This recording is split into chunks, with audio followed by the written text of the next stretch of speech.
Unseen for generations. A dyad in the force. What's up? We're not there.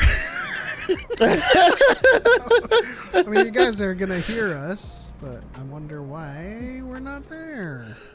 Huh. We are part of the Wills.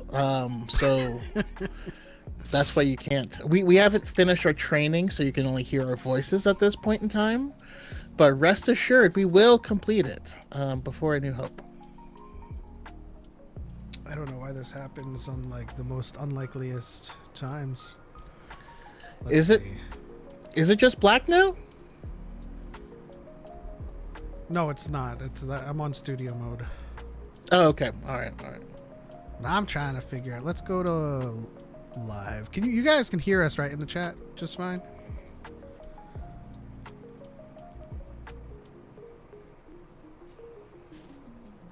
Yeah, you guys can hear us fine. What is going on with this thing? Hey, it is what it is. You stop sharing. We'll fix it in post. We can't fix this in post. I mean, we'll have the audio only version. I mean, yeah, no, that's. 1 second, guys. 1 second. Hey, Connor, how you doing, buddy? I've never encountered this before. And who else we got? Jameson Horton in the chat. Hello there. General Kenobi. Super Reese. We still need to talk. Phineas McCormick. Obi-Wan Kenobi. Dina! Hey! How's it going, Dina? We got Craig here. Lord Goob. Got aboard Kenny.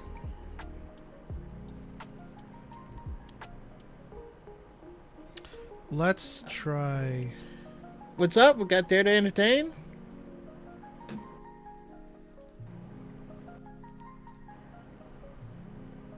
One second. Let's add Yeah, no, Craig. I know we can't fix it in post. We're live. So, yeah, it was a joke. It's just something you say. Also, when I say break a leg, I don't actually want people to break their legs. Huh. Have you tried switching it off and back again? Yeah, that's what I am doing. Orbital Clunker, hello. Dina, I'm doing well. I miss watching Andor. How are y'all? I'm doing great. I am having Andor withdrawals myself. However, I did rewatch Rogue One.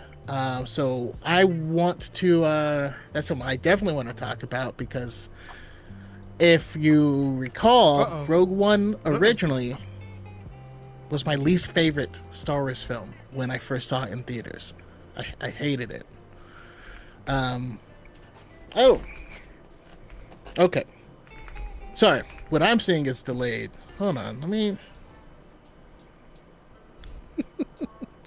I'm trying to fix it. We're trying something. All right. I was like, oh, we're here, but why we look like that?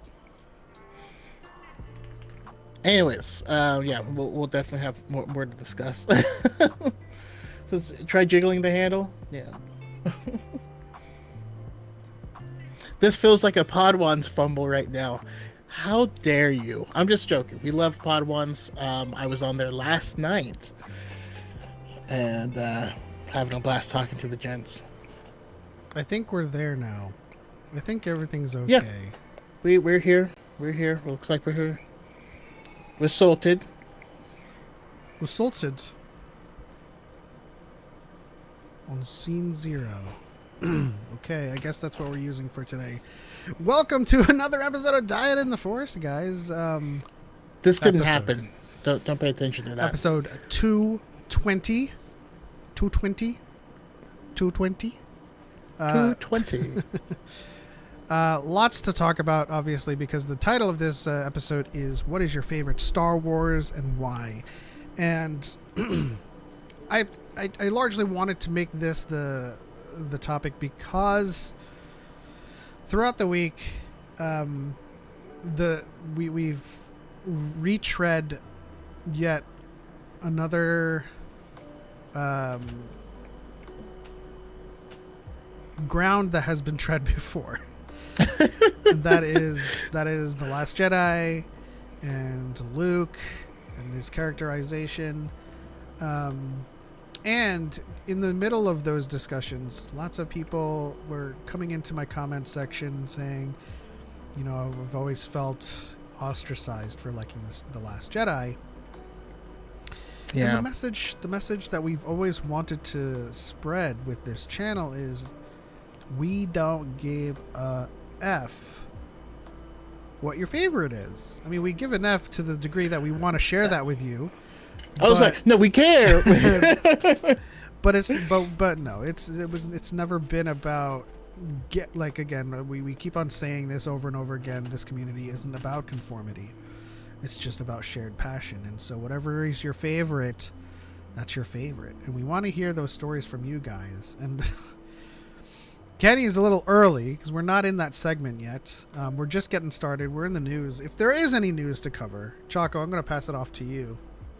As I shout out Dina, Jameson, Char, Craig, Phineas, Connor, Reese, Goob. Great to see you, Char. Kenny, hadn't seen him in a while, Clunker. but some yesterday on the Podwans podcast where we talked about Rogue One.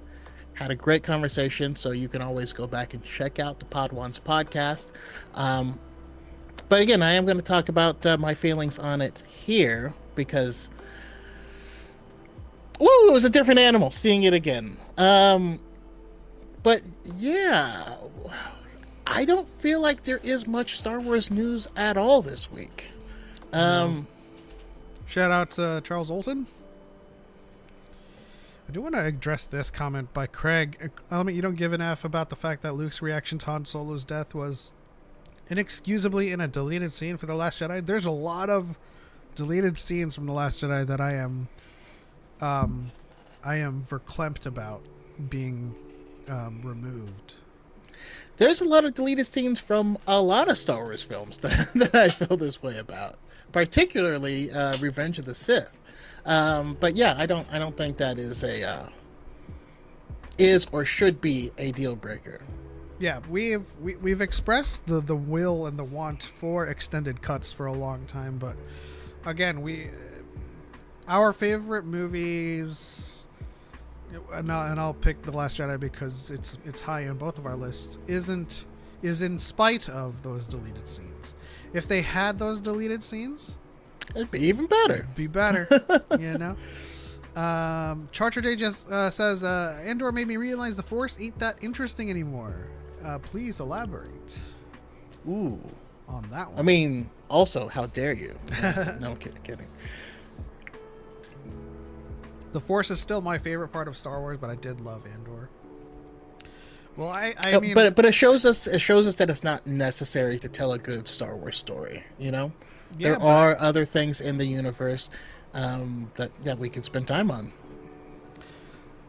But I would argue that it made it more significant for the layperson in that context. Because obviously when we're dealing with projects with Jedi and Sith and Force users, it's a lot more significant in its involvement and role in the narrative. But when it comes to stories like Andor, it shouldn't feel necessary, but it should feel natural. Like it's woven into the fabric, but it is not the tapestry itself. Let's see. Super Ruse says the Force is more interesting when it isn't just the Jedi and Sith. I need the convocation of the Force in live action. That would be sick. I mean, look, there's Force users that were using plants and stuff. Like, let's get the Yacomb in there. Absolutely. It's not. That's what the Night Sisters potentially. That's what the Night Sisters did. They kind of shook things up in terms of the dark side, and its black and white morality. You know. Yeah, and I also love that I mean, people still say it, but the existence of Night Sisters absolutely poops on the idea that Anakin needed to destroy the Jedi in order to bring balance. Because you're like, no, there's a whole group of dark side people over here. Like, that wouldn't, doesn't even make sense. Yeah. And Kenny, before I saw you left the waiting room, just be aware that when we do get to the Star Wars segment on the rundown, that's when we'll be taking live calls to talk about your favorite Star Wars. And of course, the chat is always welcome to chime in as well with your favorite Star Wars. Everyone on the TikTok side, please let us help us rack up the likes, because that's what TikTok deems Please as do. important. Charles says, I feel like Andor makes the existence of Jedi and Sith cooler and makes it come out of nowhere in Rogue One and much scarier. See, that I do like, and I fully agree with that. There's this weird idea that Star Wars fans have that all of the characters in Star Wars have seen Star Wars, which is just not true. You know what I mean? Yeah. They're like, oh, well, how could Kiadi Mooney not expect it to be Sith? And it's like, because no one's seen Sith in 1,000 years. Like, yeah, but shouldn't it be obvious? No, it wouldn't be obvious. If I said a Roman sentry robbed me, you'd be like, the hell? Also, Chacha J, if you want to call in and elaborate on how it made the Force less interesting, definitely do that when we get to the segment. The link to call in is in the description. Let's see here. Fave movie for me is Return of the Jedi, but Bad Batch is probably my favorite because I have more empathy for those characters than any others. I also love the visual and audio execution. Yeah, Bad Batch is up there on our list too. The importance of this topic is essentially to just kind of shed some light and expose the fact that the Star Wars fandom isn't this one giant machine that all loves Nor Revenge of should the it Sith, be. or all loves Empire Strikes Back. Everybody has different favorites for different reasons. Just so that we have more time for you guys to share your stories, Luke was an annoying ass character to me before The Last Jedi. It gave him texture, it gave him personality, and it made him relatable. And I love my heroes to rise above what made them versus standing atop the mountain because nothing dares to challenge them. And they dared to challenge Luke, you know? And in my recent videos, I wanted to make it a point that, like, you guys are focusing too much on this point. Because at the end, he did find himself again. He sacrificed himself in the most Jedi way to rekindle the spark of the Resistance. And so it's like, okay, yeah, he failed. You can argue whether he tried to kill Ben or if it was not a lesson learned, even though objectively it is. But at the end, he's back. You know, he saves the Resistance. And all he says to Leia is, no one's ever really gone. It's just not me that's going to save Ben. You know? And he was right. Midwest B2EMO says Andor is undeniably a masterpiece. The writing, the execution, the overall quality arguably surpasses that of Empire and The Last Jedi. But the best isn't necessarily favorite, and Ahsoka just hit different for me, which is totally valid, you know? And so that's one other thing I wanted to talk about is we had this amazing show, and it is, you know, it was phenomenal. We got to go on this ride. We don't need to beat people over the head with it. Like, I love it, but now I'm been seeing people say, like, if you don't like it, then you're not really a fan, or you don't know Star Wars, or you don't understand Star Wars. And I'm like, that is going backwards, right? You know what I mean? Like, I'm happy that Star Wars now under Disney can truly stand on its own, you know? Like, a lot of my top favorite projects have come under the Disney era. But we need to, you know, we've been attacked a lot.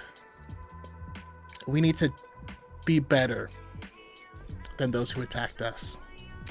Yeah, also, before Disney, our favorite list of projects was rather small. And kind of stagnant for 30 years? You know? What was your favorite show?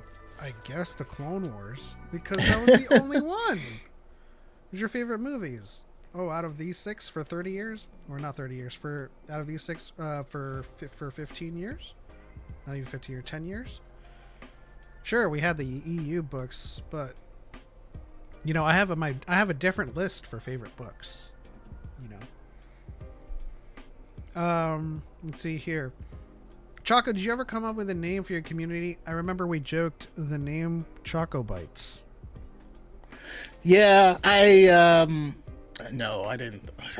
I forgot. Well, I mean, truth be told, I like to think that the DYAD in the Force community is all encompassing, right? That's why I said in my video all of the channels in the DYAD in the Force community. And it's not a statement of ownership. It's just, you know, it's a statement that we are all in this. You know, I'm a part of the Podwans community. I'm a part of the Sith-faced community. Everybody that has a community, I'm a part of it. And then contextually, when I'm speaking from this desk, this position, all of y'all are part of the DYAD in the Force community.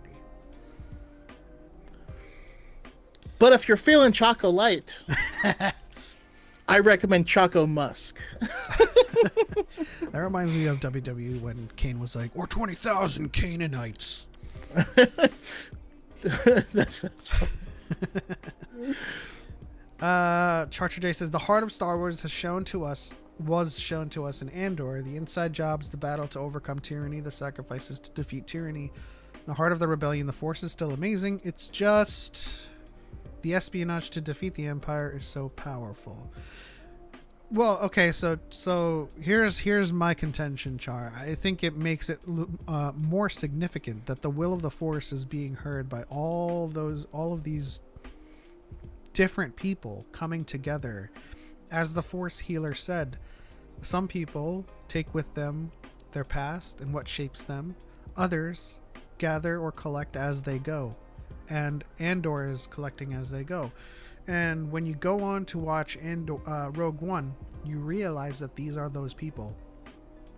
The people from Andor, Vel, Cinta, Namek, Gore, Luthen, Clea, Bix, all of those people, Mon Mothma, including Rogue One, Chirrut, Baze, Pow, Melshi, all of these people, however small their role or however big their role was, they were a part that they heard the will of the Force, and they had places they needed to be, and it was all, you know, what is the adage here? The whole is greater than the sum of its parts. Yeah. If you want to go fast, go alone. If you want to go far, go together. You know, they all had to build up like a megazord. Craig says, Choco, if Mace Windu said he did not believe the Sith had returned, I would understand that. But saying he did not believe the Sith can return without the Jedi knowing is what is arrogant of him. Yes, that's an arrogant statement. I don't know if you thought I was going to deny that. I don't, but yeah, no, that was absolutely hubris. You know what I mean? And that's one of the things that I I mean, obviously at the end of the Phantom Menace, he and Yoda are talking, and they acknowledge the Sith have returned. So they didn't stick with that hubris, or didn't keep denying it. But yeah, and the thing I love about that point is that is what Luke is referring to in The Last Jedi, when he's like, I am the legendary Luke Skywalker. I brought Vader back. Of course I can save Ben.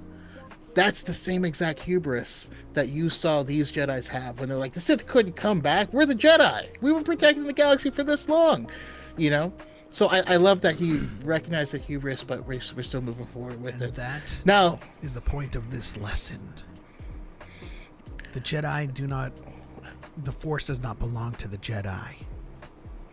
To say that if the Jedi fall... If the Jedi died, then the light dies is vanity. Is vanity. Connor, legitimately, this is called Choco Musk.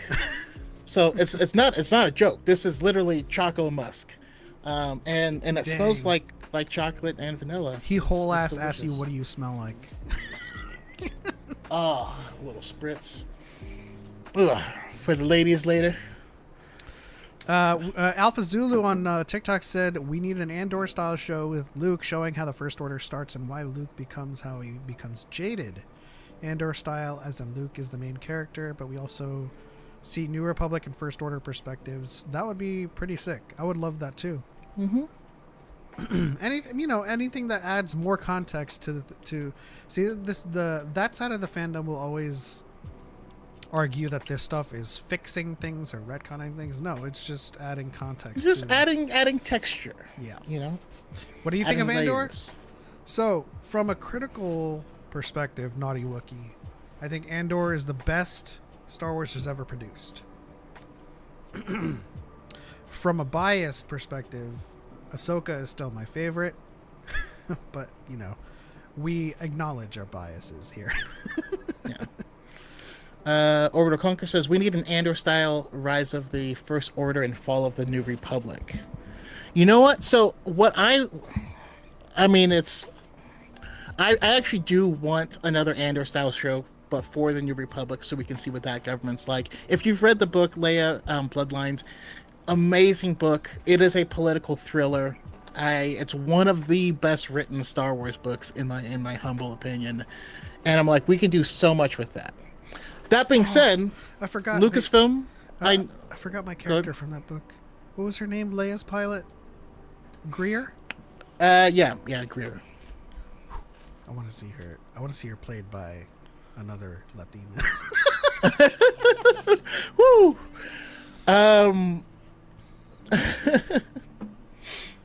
What was I going to say? Oh yeah. Sorry. Lucasfilm, for the love of God, understand that when we are saying that we love Andor, we love the quality, we love the depth of the writing, but do not Dark Knight us, right? Dark Knight, fantastic movie. It ruined DC for the next decade.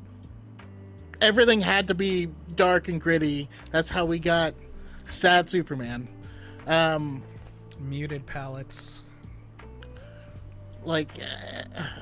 You know what I mean? Don't make everything. Don't make Ahsoka Andor, right? That still needs to exist over there, But now we have spy espionage stuff. We have war stuff like the Bad Batch. We have space wizard stuff. Well, let everything live on its own.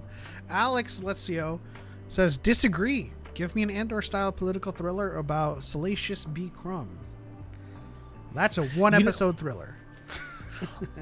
Honestly, though, I would love to get a show that's similar to a political drama, but it's specifically the inner workings of the underworld gangs and having to navigate that world. That might be really interesting.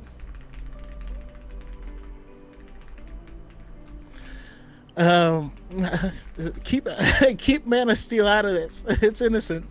No, that's fine. If you love the movie, then you love it.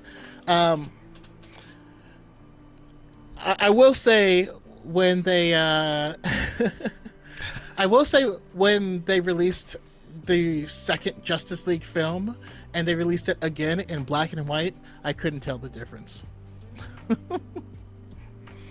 There was a lot more slow. Okay, let's catch up with all of these comments really quickly. Let's see here. My top 3 favorite Star Wars movies are Revenge of the Sith, Return of the Jedi, and Rise of Skywalker in that order. I love the ends of all 3 trilogies, but I do think ESP and TLJ are better as movies. Right on. That is a unique list. Let's see here. Luke's fall from grace is part of a long tradition of flawed heroes. You see this kind of fall in King David, Solomon, Theseus, Jason, and Oedipus. That's true. You know, every hero's journey has the fall. Just what kind of fall are we talking about? And then return with Elixir. Again, respectfully, no complaints and no notes. That doesn't equal joy. Perfection can ultimately be boring. This is why, like, everybody has all different kinds of favorites, right? I mean, we enjoy the Fast Saga. But how are they critically? They're kind of terrible movies. You know. So that's why people don't like the color grading of the new Superman. They can't remember life before the dark. No, I mean, I'm super excited for the new Superman movie. I know this kind of changing topics. I think it's going to be great. I love that it's being set in a living and breathing universe already. I need to see how exactly it juggles all of these heroes to make sure that does. But I'm very, very optimistic about what it's going to be. And I think a lot of people are. The only thing that bothers me is if you did prefer Man of Steel, if you love Man of Steel, if you love Henry Cavill, if you love Zack Snyder, that is awesome. That is not what this is, and that's not what it's trying to be. And so you can love that without hating this. Charles said, no, I love Man of Steel. Keep Man of Steel out of this. It's innocent. I respect the prequels for their Greek storytelling melodrama, the OT for their everything, and the sequels for their charisma and passion. That's a good way to put it. Mm-hmm. I would say ambition as well, but I would put the ambition squarely on The Last Jedi. Now, as I was kind of alluding to earlier, my ranking has changed. So originally, when I saw Rogue One in theaters, I hated it. I hated the movie. I felt like it was just the third act, and the first two were kind of irrelevant. They were just trying to string itself along to get there. I didn't care or connect with any of the characters. I could barely remember their names when I first saw it.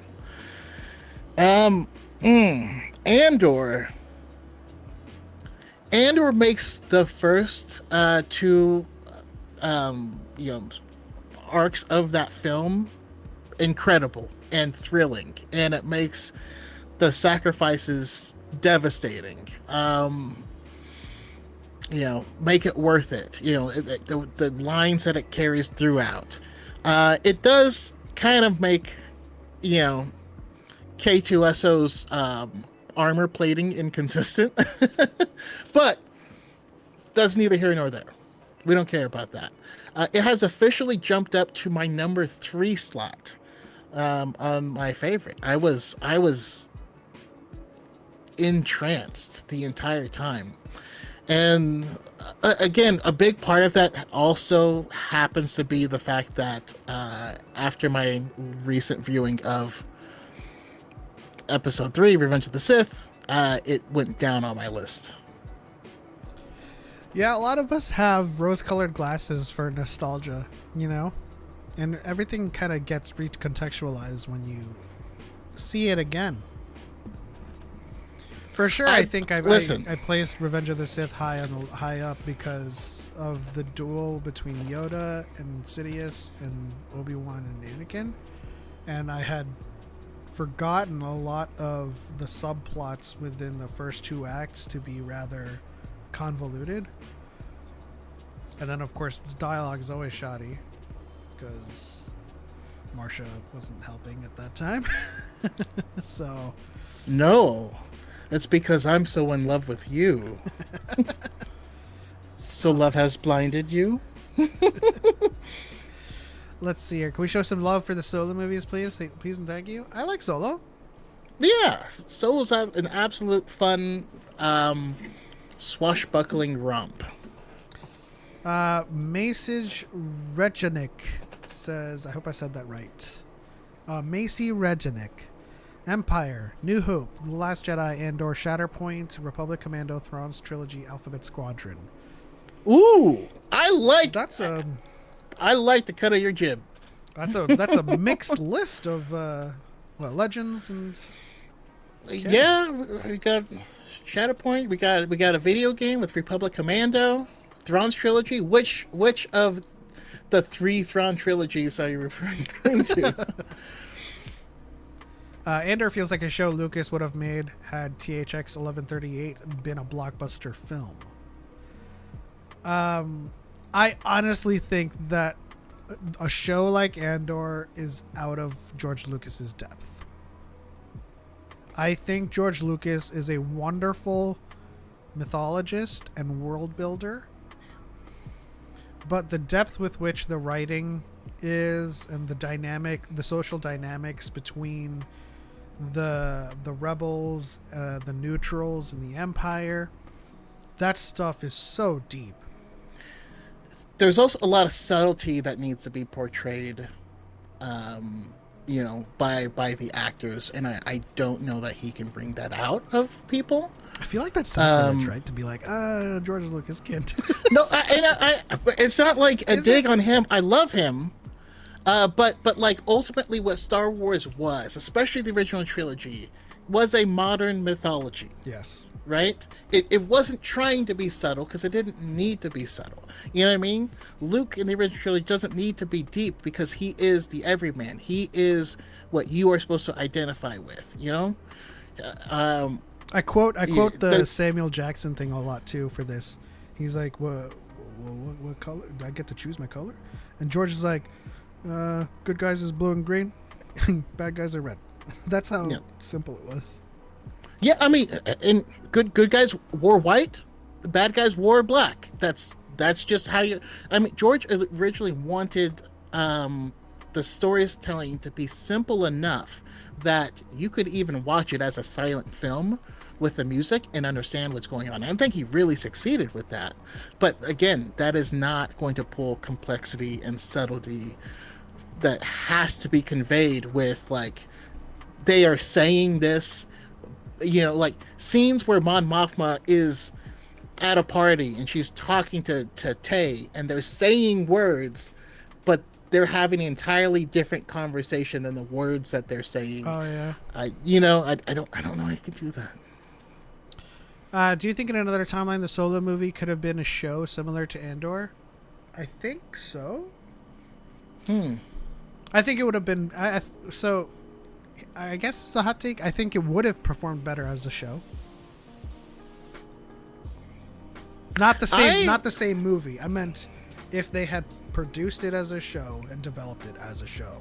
I don't mean to take Solo as the movie and to cut it up into episodes. Like it had to have been made as a show.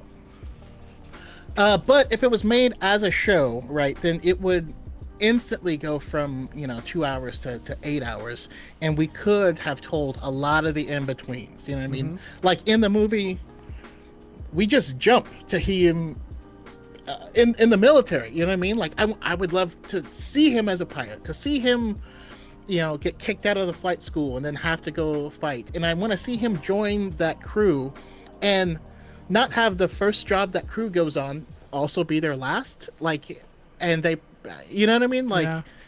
There's a lot in there that we're missing.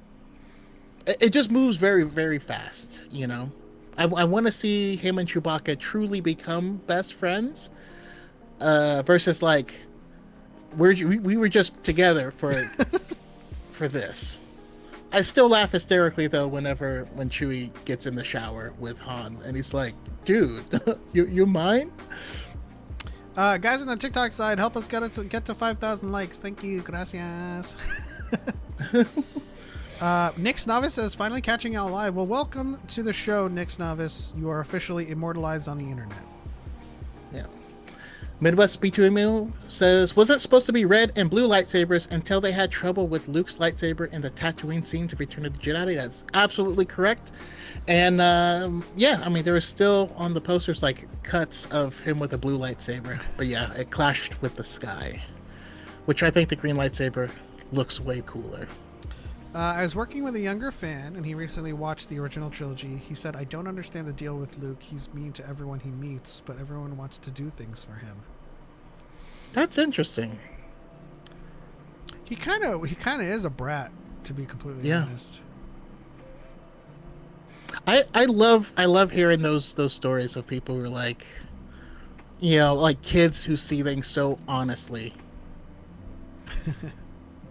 I mean, I still, you know, Victoria's of seeing Vader and being like, why is that man so sad? he only ever was kind of studious with Yoda and Obi-Wan, but with like Han and Leia, he is snappy. So wait, you want to stay? I can't do that tongue twister. If the Lando series was ever happens, I say opening with Billy D regaling stories of when he was younger, and then we cut to Donald. I love that as a storytelling framing method. That's why I pitch it often. But it super fits because he was writing the Calrissian Chronicles. And I think if you did it that way, you could actually play around with him being an unreliable narrator in his own stories and do some pretty cool stuff with that. Yeah. Macy says, these days I pick and choose from Legends and canon. I only care if the given set of novels or films tell a consistent and interesting story and feel like Star Wars. And that's a good way to go about things. You know, a lot of people these days treat Star Wars as a zero-sum game. If you like something from canon, it means that you're shafting the Legends, or if you like Legends, you're shafting canon. Where, I mean, Choco and I live on both sides and see it all as Star Wars. You know, yeah, they're just different continuities. You know, that's why, and then that's the only reason why we make a distinction. We don't want to talk about Luke having multiple clones and stuff and Legends and that affecting anything in canon continuity. I wish people would stop getting mad when you say Legends isn't canon, because I'm like, it's not. It's and not, that's okay. I still love it. You know, it doesn't mean it's not good or valuable. The stories aren't great. Yo, long time guys. Hope you're both well. What's going on, Veritas? Been loving your videos. Hey, Veritas, how you doing, buddy? Yeah. I mean, listen. I suppose I have visual evidence now. It's still it's still healing. You can't see it it's still in healing. the frame. It's still healing. There we go. But essentially, that is Satil Shan, that is Ashla and Bogan, the moons, and then over here is Malgus. So yes, Legends isn't canon, but I love it. You know, my whole chest is just gonna be my wife, Saba Sabatine, my lizard lady. Not with that sure. tail dudo. I did record the process. I'll be making that video shortly.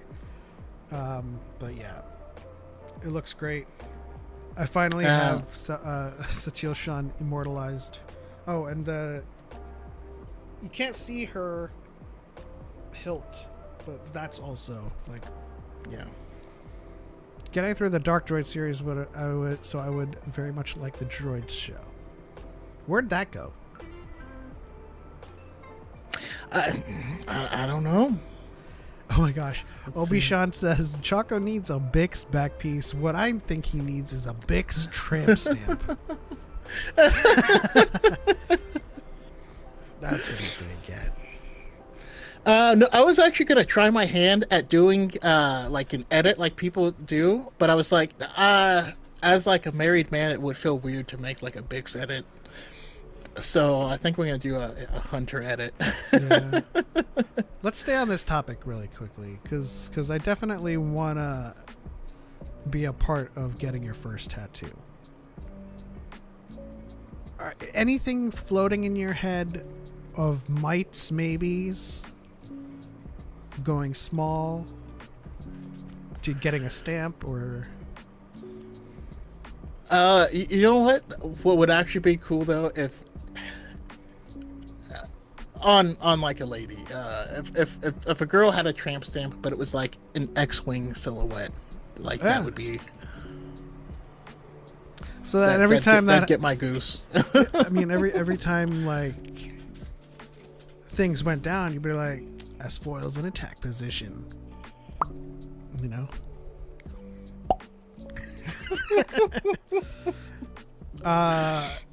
If anybody else in the chat has tattoos, let us know as well. Okay, let's move on to the main segment, which is your favorite Star Wars. We've been talking about it, you know, from time to time, but we do have a caller now. Kenny, if you'd like to call in and talk about your favorite Star Wars, go on right ahead. We do have a caller. Let's bring them in. Let's see if this works, because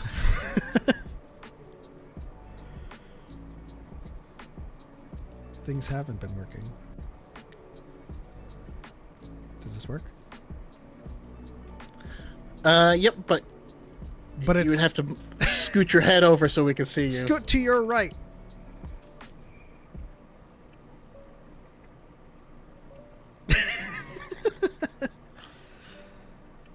You know what? Let's. I'm gonna fix it right now. Can we do the 3 boxes? Yeah, I'm gonna do it. We'll do it live. Also, have you, Charles, say something? Oh, I have him muted. Sorry. Oh, okay. Say something. Now, can you hear me? Yes. Fantastic. Brilliant. How's it going? I'm really Yeah. good. How are you guys? All Doing right. great. Glad to finally be able to talk with you in person. We've been mutuals for a long time. Yeah, it's been. I was on a while ago for an episode when we were talking about characters in Star Wars who have committed very bad things. Oh. It was a war crime themed episode, and yeah, it's been fun. Just watching you guys do the show. Awesome. Sorry, I am fixing things. Don't worry about it. Why is this so uneven? Also, while he's fixing things, listen. I know you jumped into anime. I'm curious what you're currently on, because there's been some bangers going on right now. Well, very recently I am watching an anime called Orb, and I'm absolutely loving it. And because I try to watch something from the past and something that's new at the same time. And so the one in the past I'm watching is Naruto. Oh, fantastic show. Which one? Yeah, Orb's Original? the new one. Was, I was finished is the original. is Orb the anime of the guy who is like, everyone is really like religious and he's like scientific and he's trying to figure out? Okay, that was on my list. I really wanted to watch it, so Yeah, I'm really enjoying it, and like I love its score. It's brutal. It's so like when I remember before starting, I was like, how can this idea of this kind of revelation of back then, when believing the Earth is the center of the universe, how can that really be a story that hooks you for more than a couple episodes? And I'm 21 episodes in, and I'm still hooked. So I'm like, this is really impressive. okay. All right.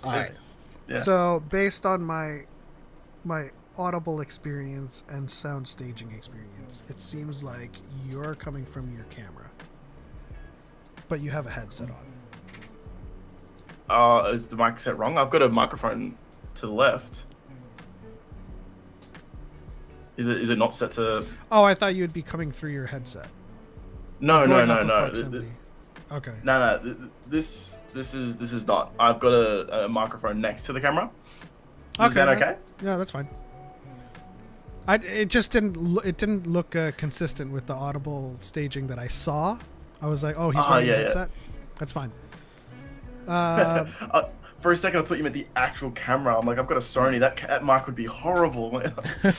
Yeah. Well, that's where. So you have it to the left of your camera. So I was correct in its positioning. Yeah. It still sounds fine. I was just it was inconsistent with. I was expecting it to come from the headset, but keep going. Whatever you were saying. Yeah. But yes, I'm really enjoying Orb, and then I'm watching because I hadn't watched any of the big three, and so I'm watching. I finished OG Naruto. I'm on what would be season 6 of Shippuden, so I'm on like the 5th arc, sixth arc, and it's what good. Just happened? It's just really slow. They just fought 2 Akatsuki members, and Naruto just perfected the Rasen Shuriken. Rasen, yeah, Shuriken, and Cool. Yeah, I genuinely, as just a solid arc, start to finish. Little pacing issues, which is nice. Like that's most of my issues, just pacing. Yeah. Are you going off of the canon list of episodes, or are you watching all the fillers too? Oh, gotcha. I'm not watching the filler.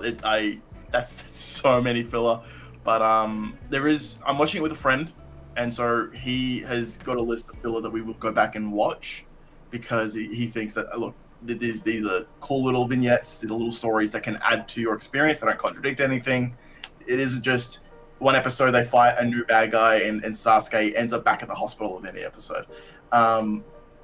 There's a few fillers that we're gonna watch, and then we'll go on to reading Boruto.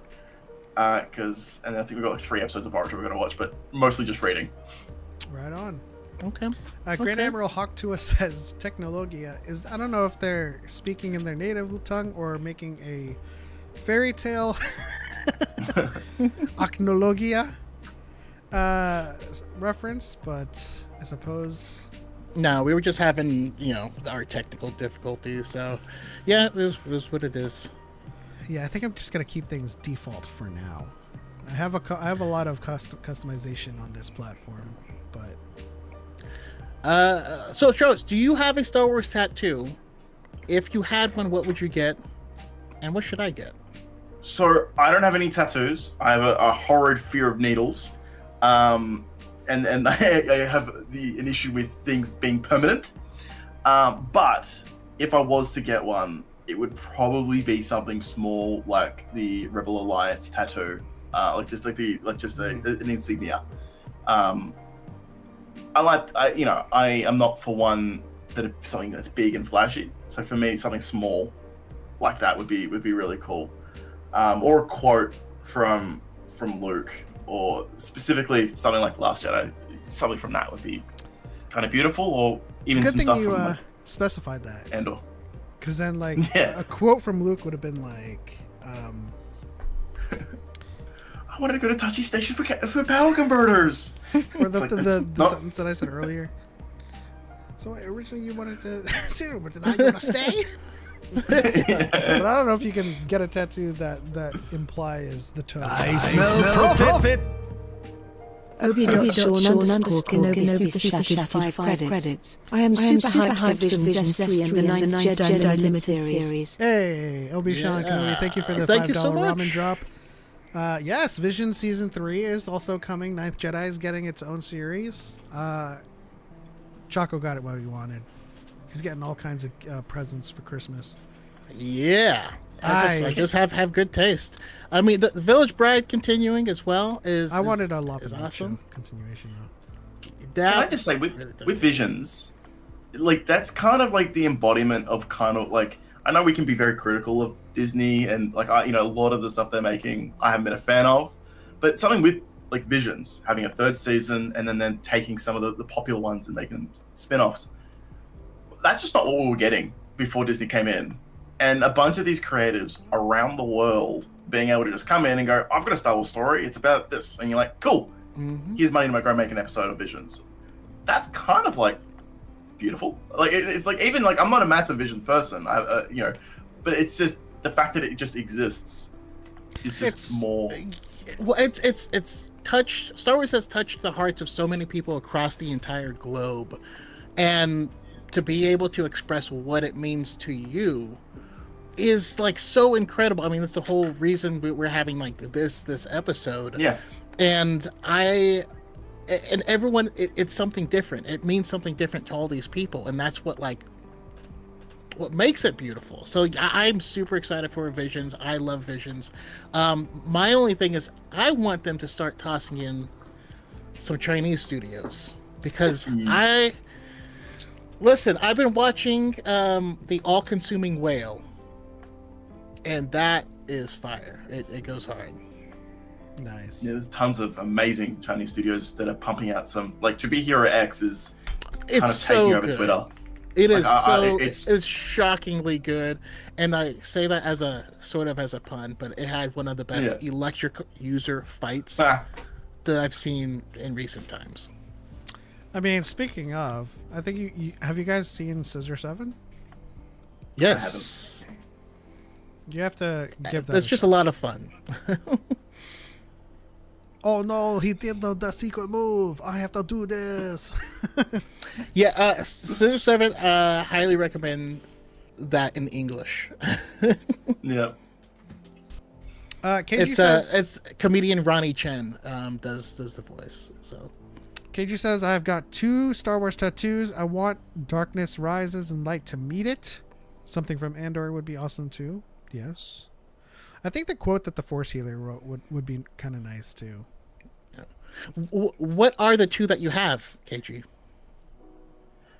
I love that next tattoo idea with the Rebel Alliance tattoo, but with the quote, "I have friends everywhere." Like that. Oh, yeah. That goes actually hard. Like as someone who's so like get me away from tattoos. Like that. Like actually like is kind of like that's kind of sick.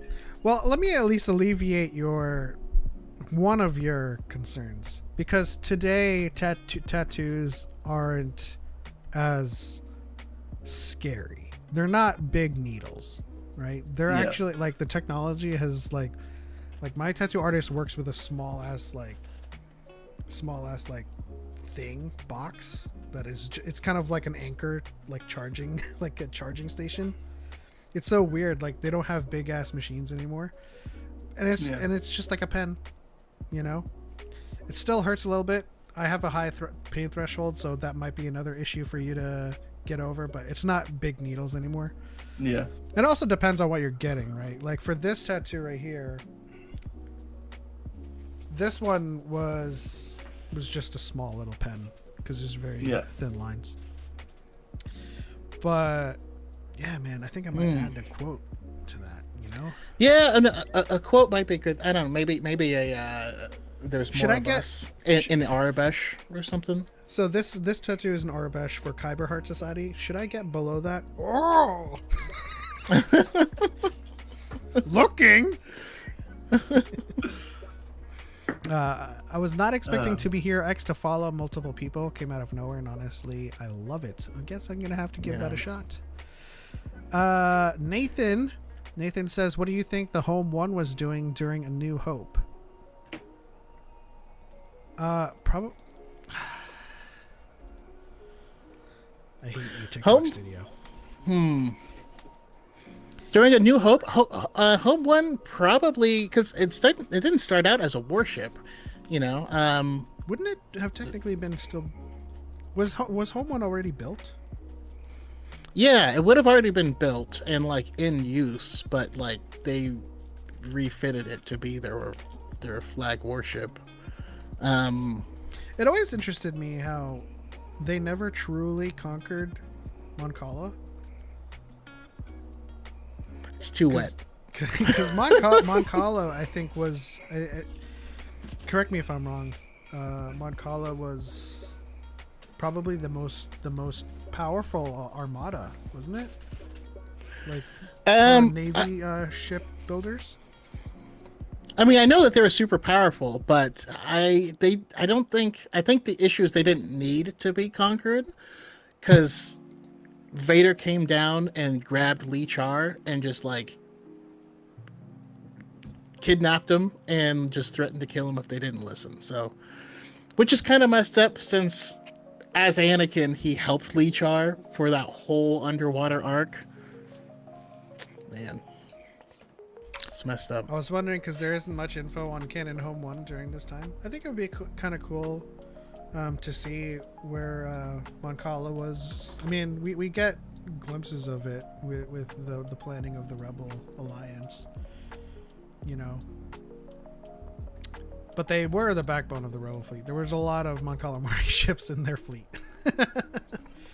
They had the Home 1, they had the Radis. I think the Anodyne was also was the Anodyne another Mon Cala ship? I don't recall which one that was. But I do think often of in Lost Stars, Thane gets commissioned to be on Home 1, and so he talks about, since it is a Mon Cala ship, it's all humid in there to keep their skin moist, and it was just the worst place to be if you weren't a Mon Calamari. There's the Exodus fleet, which brought profundity to the rebellion. I think you, Nathan, I think you and Chase would have an awesome conversation together about starships. Yeah. But Charles, what is your favorite Star Wars? What do we got for your top 5? My top 5? Okay. So my top 5 is pretty locked in. But just before I start, am I, because I'm in the room, but I can only see myself, so I'm going off of the YouTube video. Is there a way I can see you guys as well, or? Yeah, I was originally sharing it. 1 second. Sorry, it's just having to see you guys delayed. It makes it a bit more difficult. Yeah, no, that is weird. Can you see that? Everyone can everyone see can see that now. Oh no! Let me see. If it's not possible, that's all good. I hate that everyone can see that. Hold on. Yeah, I mean, no, so normally within the call, that scene is shared so that you can also view it. But Okay, hold on. that's all I think good. I can. I don't know. No, because I'm using scene 0 right now because scene 1 wasn't working. Okay, hold on. Let's try this real quick again and see if we can fix it. Because it looks like things are working now. So let's go scene 1. We're going to disappear for a second. Where'd I go? Oh no. Do you guys think there's any chance Bail was not on Alderaan when it was destroyed? If so, what would he be doing during the OG movies? No, he was definitely there. There's no way in hell that man would be sitting out, would be hiding if he wasn't, taken down. Let's see. And that's kind of the same thing I feel about Mace Windu. You know what I mean? Like, I don't want him to come back because ain't no way he's not fighting. You know what I mean? He just dipped out. It makes it, when they go back and add more, these things that kind of like, oh, Alderaan, we don't really know about it, and they keep just adding more to it. Like, we know its population, we know who lived there, the type of people that live there, and they keep kind of, there was a period in time I was like, oh, we keep exploring the same era between 3 and 4, but now that we've got so much, juice there, like so much just stuff, it's really expanded upon the original trilogy in ways that it didn't need. It was already peak, but it's just been so additive. Mm-hmm. And we got Rogue One when that came out. I was like, oh my god, we didn't need the plot hole of the port. That was every article was the biggest plot hole of Star Wars is the exhaustion port. Why would that be in there in the first place? And even the need to fill that plot hole wasn't really necessary. But then we got a good movie out of it. It's like, oh great. And then now we've got a great TV show to go to the movie, to go towards the great movie. So it's consistently adding to something that's so good. And I feel like, and I know you guys talked about it earlier, I was listening, about the sequel trilogy being able to get that, because at the moment, our voices on episode 9, a lot of us, aren't a big fan of it, but I'm very happy to be able to just, I'm not a fan of it, and move on.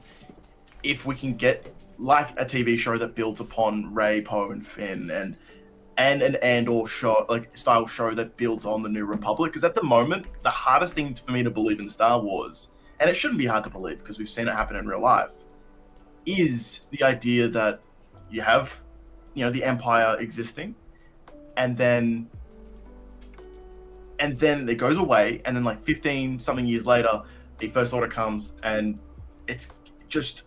I haven't read a lot of the books, so you're the lore masters. You guys know all. It's the way it's done. It just feels like Hux takes out 155 billion people, and it's just really, really quick. And it's like I want to be able to begin to care about a lot more in a TV show that explores the political and the new Senate and Mon Mothma around that, because I feel there is just as a gripping story of watching Mon see the rise of that. Absolutely. A second time. Like, she's just come out of hell, and she's won. She's got peace, and she just needs to kind of like steer the ship. And to watch everyone fall into the same pattern, it just, at the moment, it doesn't make much sense to me, because it's not just written yet. I think it being written will literally. It will make, for me, like episode 7 is just it's just good. It could turn it into something great because I already believe in the world and how we got here. Let me ask you, how do you feel about audiobooks? It's something I want to get into. It's absolutely something I want to get further into. All right. Some of your email address, I'm going to send you an audiobook for Leia, Princess of... no, not Leia, Princess of Alderaan. Also a good book, but Leia Bloodlines. Yeah. I think you will eat that up. You will absolutely love it. It's a lot of what you're wanting. But you're absolutely right. There needs to be more stuff, Yeah. There was like the Aftermath trilogy of books where we got to see some of some of the Hosnian system in there. We got to see some of the beginnings of this New Republic. We got to see them do, a Manchurian Candidate type plot to try and overthrow the New Republic, and how the First Order, kind of got its original start. Also, one of the reasons I wasn't surprised when Palpatine comes back is because that book literally tells us that he's coming back. But that wasn't in the movies. That should be in the movie. Yeah. Why wasn't that in the movies? That's really terrible. I feel the same way. What I do find funny is on that exact point, and it's why I'm always, when coming to this table of going, hey, there's nothing here, and this leaves me with a hole needing to be filled. There are going to be like, hey, if someone tells me there's a book, it's not to be closed off like, oh no, that doesn't count. I feel like that's progressive. But then when we say, like, it's kind of like a two-edged sword, because at this point in 2025, I'm not, like, Palpatine returning isn't really not set up. We got Bad Batch. We have countless books, but then we have Battlefront 2, the game sets it up. Like, as soon as Endor blows up, boom, hey, next mission, next thing to bring me back is in order. And it's like, oh, sweet. I think this is from Legends. I think I've heard of this thing. This is cool. And it's just consistently just adding new things to, like, oh, okay, cool. Him coming back actually makes a lot of sense. It's just the execution was kind of but it's the same thing when I look back and I try and tell friends who are prequel trilogy guys, like, hey, we love Padme, we love Anakin and everything, and them being a couple, like, on paper, sounds awesome. Just episode 2 is just not a great showing of this. On paper, we love it, right? We're Star Wars fans. We love canon, and so it's just, hey. Well, it's so easy to forget how much is added just through osmosis of it being part of the zeitgeist for so long. You know what I mean? Yeah. Like, there's so many, people that can tell you that, Incom was the people who made, the X-Wings, and so the controls were a similar layout that were on the T-16 Skyhopper, so that's how Luke was there. You're like, that's not in the movie. You have a guy Yeah. who's never flown a terrestrial ship. He's never flown an X-wing. He's never flown in combat, and he just does it. You know, Yeah. Revenge of the Sith. Palpatine twirls up and then just stabs 2 Jedi before they do anything. People will be like, Yeah. "Oh, he did a Force scream," and that's not in the movie. But Yeah. that's part of the zeitgeist, and I think we forget how much has been added over the years. And Absolutely. then there's a weird unwilling to accept new information retroactively with new Star Wars when that has always been how we've accepted it. Yeah. It feels like it's it just doesn't happen anymore. Like, we're not allowed to kind of do that. Where it's like, oh, but it makes, it'd be, oh, Rey just successfully flies the Falcon. It's like she crashed into like 9 different things. And then, every single thing. Oh, she never loses a fight. I'm like, I don't think she wins a fight in Force Awakens. she gets her ass kicked all the time. And then we're like, okay, but a 9-year-old took out a Space Federation thing. It was just, like, I think we forget these are also movies. And, Yeah, that's true. And the one I always go to is when they say, like, oh, that wasn't set up in a previous movie and everything is... Okay, so Luke in Episode 5, which we will get to because that is my favorite Star Wars film. At the start of the movie, he just puts out his hand and just wills a lightsaber to it. It wasn't set up in a previous movie. It isn't in there isn't a 6-season TV show that sets up this happening in Empire Strikes Back, and we just accept it because that's what the movie's telling. The movie's telling us that he's now, believing in the Force, and the Force drove him to, and it's such a beautiful moment. Yeah. And half of Empire Strikes Back doesn't work if we just go, in 1980, there was nothing that set this up. No. Wait. I mean, yeah, nothing. Literally, arguably larger than that, is Obi-Wan appears as a ghost, like in front of him, and tells him where to go. Of like, that's not natural storytelling. Where where he figures out like a place. No, he just and I still love it. It's a new thing. It's cool. Whatever. And then he runs around, the swamp doing flips over logs, and that's how he's able to fight. Yeah. He's there for 2 weeks and he gets enough training to be able to think he can take on Darth Vader. It's like, whoa. Where did you get that information from?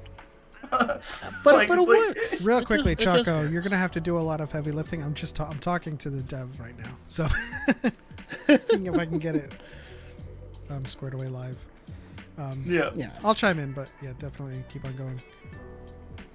No, but it also wasn't super accepted at that time. There was actually a lot of hate for it. Empire Strikes Back, and I remember reading some articles of like, some people were like, since they aren't going to take this franchise seriously, we're going to discontinue our zine, because that's how it was. People made fanzines and mailed them all over the place. That was jarring. That's not an individual joining us. But That was anyways, Steve of Video Ninja. yeah. That derailed my brain. So you forgot exactly, like, everything just kind of. Well, I was like, that's the guy that pops up when I do this testing thing, but that's not the position that he's in. And he has like soda in the back. Like, that's actually him. It was weird. Yeah, but to your point of revisionist kind of history, that people will a lot of say, well, that didn't happen. Like those, Star Wars Episode 5 and 6 were always met with universal praise, and Ewoks were always loved. And That's not true. Episode 5 was divisive when it came out. Well, that's what I'm saying. I'm saying like people like nowadays just like to just say, and then they'll say like, oh, prequels. No, the hate towards the prequels was never a real thing. It was just older people. It was some older people didn't like it, but because now that majority of fans are out, like, and they just go, oh no, it didn't exist. Prequel hate was only the old geezers who just didn't get it, and it's not revisionist history. It was always perceived as good. It's like, Yeah. But okay, but younger kids aren't allowed to have that because as soon as they go online, they're having to just be told, no, you have to hate this. You have to hate this. And I don't think a kid bending to that will is weak. It's just that's just where the current is. It's just sad.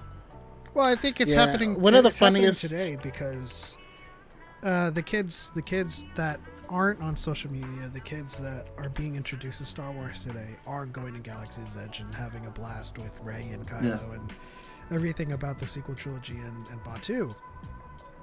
But certainly today's environment of social media does play a huge role in influencing people's minds, and that's why we hear it all the time, like all of these same parroted talking points with no original thoughts. I do feel some understanding for the people particular who hated Empire, because they saw A New Hope and they're like, this is our serious space fantasy franchise, and then Luke goes and hangs out with a Muppet and they're like, what is this? and then he goes into this weird cave and then stuff happens and you're like, what is happening? In some respects, you can view Return of the Jedi in the same way you view Rise of Skywalker. Very much a capitulation to people's pushback to Empire Strikes Back. Because a lot of people were upset about the love triangle, so they capitulated and made them siblings. You know? Gary Kurtz was pissed off and he left the project because, you know, he was like, George Lucas only wants to sell toys, and that's why he's pulling his punches on this film. Yeah, it's kind of interesting. I read an article today where they thought Luke trained with Kenobi on the Falcon for a month. I mean, if you watch our friend of a channel, Max of Zorro, on his video on hyperspace, he does a lot of interesting calculations as to how some hyperspace travel takes place over. You know, it's very convoluted, but sometimes it can take like a couple of hours. For Anakin and Obi-Wan and Padme, it took a couple of hours. For a couple of people, it took over a couple of days. But canonically, I do believe that particular flight to the Death Star, or where Alderaan was supposed to be, was anywhere between 4 to 6 hours, if I'm remembering correctly. And then, of course, from a certain point of view, gives us the canonical answer that he was training with Yoda for 2 weeks. And if we're very critical, if we're as critical of the originals if we are as critical of the originals as we are of the sequels, we did not see Yoda train him in the lightsaber. Yeah. So how does he face Vader in Empire Strikes Back? In fact, how does he face Vader? Nathan jumped over from Twitch. How does he face Vader in Return of the Jedi? Why does he get to show up in Return of the Jedi and be like, I'm a Jedi Knight? What? No, I need 10 more years of training. No. It needs way more training. How is he choking people? That's like a Jedi Master level technique. It goes back to, because I love seeing your guys' videos pop up when you guys, because there'd be genuine questions I have, but I don't get mad over it. Be like, I don't understand how this thing is in Star Wars, and if I looked into it, I could probably. That's how I think a lot of people should kind of be. Is I don't understand this. So I don't know the answer to this. The author's probably thought of it, and it's probably somewhere. Mm-hmm. And then you guys will pop up and go, hey, actually, this makes a lot of sense.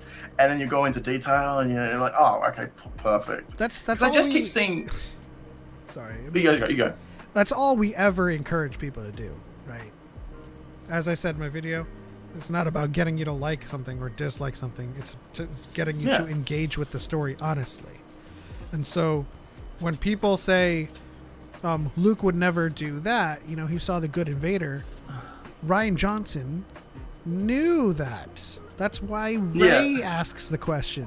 It's in the movie. She's like, but you saw the good in him. You saw that he couldn't, there was conflict. Yeah. He could be turned. And Luke says, and I became a legend. But then, by the time I saw the darkness rising in Ben, I wasn't powerful enough to stop it. It treats Luke like a character rather than an action figure. What's Like, that? it treats Luke like a character, not an action figure. Like, not just a static thing that, like, it's 40 years later, or, you know, how many years later, you know, what's Luke like?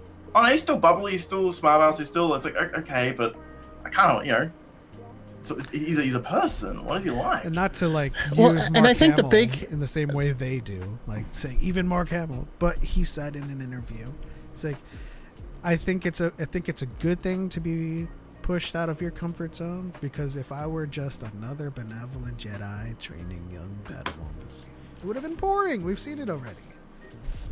Yeah. Sorry, John. Yeah, absolutely. Oh, I forgot what I was going to say with that one as well. I know I said you were going to do a lot of heavy lifting, and I kept on chiming in. Let's see. Nathan Tilbrook says, were you guys disappointed by The Rise of Skywalker? I think it dropped the ball from the first two movies. And, you know, I mean, it's something we've talked about. It is the bottom of my list. How I feel about it ultimately, I had mixed feelings on Palpatine coming back, but after thinking about it, I actually love him coming back, because to me it makes sense that the guy with contingencies for everything, who is obsessed with immortality, who was obsessed with the cloning technology, and all the Sith are trying to do this, it makes sense that he would come back. And specifically his reasoning for doing so also makes a lot of sense to me, that the ultimate goal was to remake the galaxy in the image of the Sith. The concept that the Empire was not the end goal was a new idea for me. But it makes sense that he corrupted the Republic, turned it into the Empire, but he wasn't done there. He wanted the Sith to rule the galaxy openly, you know? Ultimately, though, I think, like, I have a lot of friends who do enjoy the movie.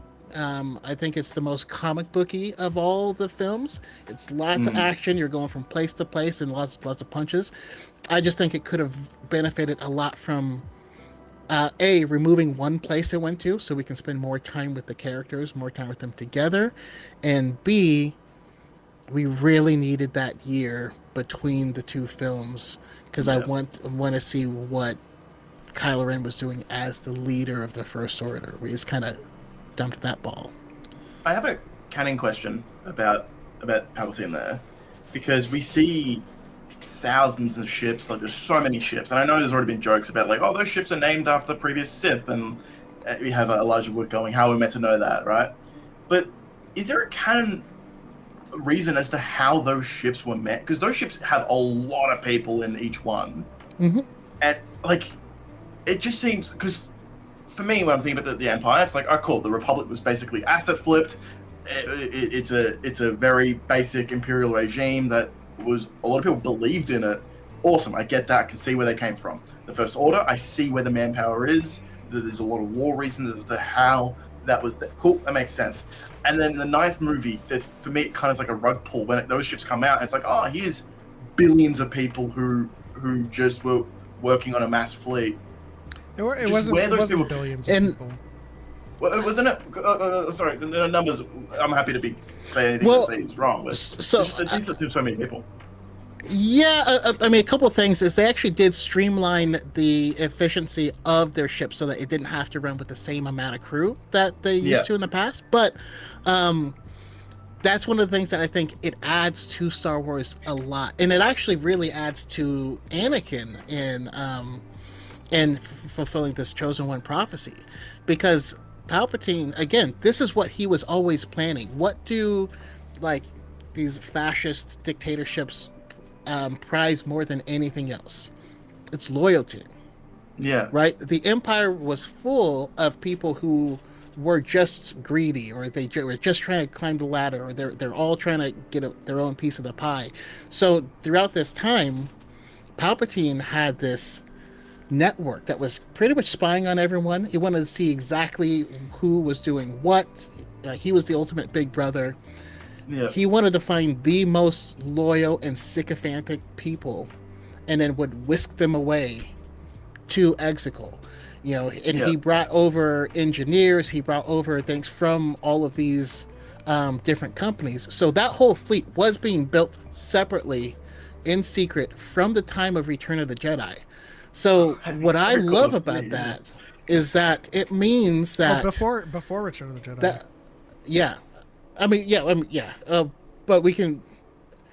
It means that Anakin's sacrifice, like, that was in the game.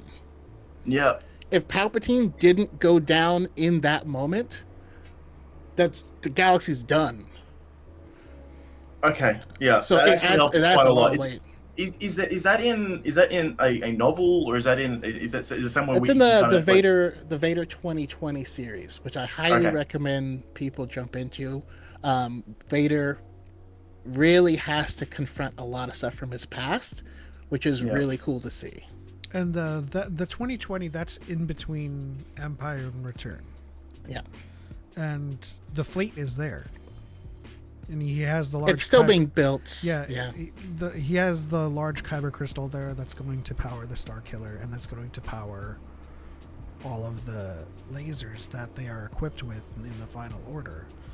And I think one major distinction is that this Final Order isn't as big as the Empire, but it is as deadly because every Star Destroyer had a planet-killing weapon. Yeah. So it was as potent, but not nearly as large. But still, the galaxy, the galaxy all came together. Just a massive battle. But for me, The Rise of Skywalker had so many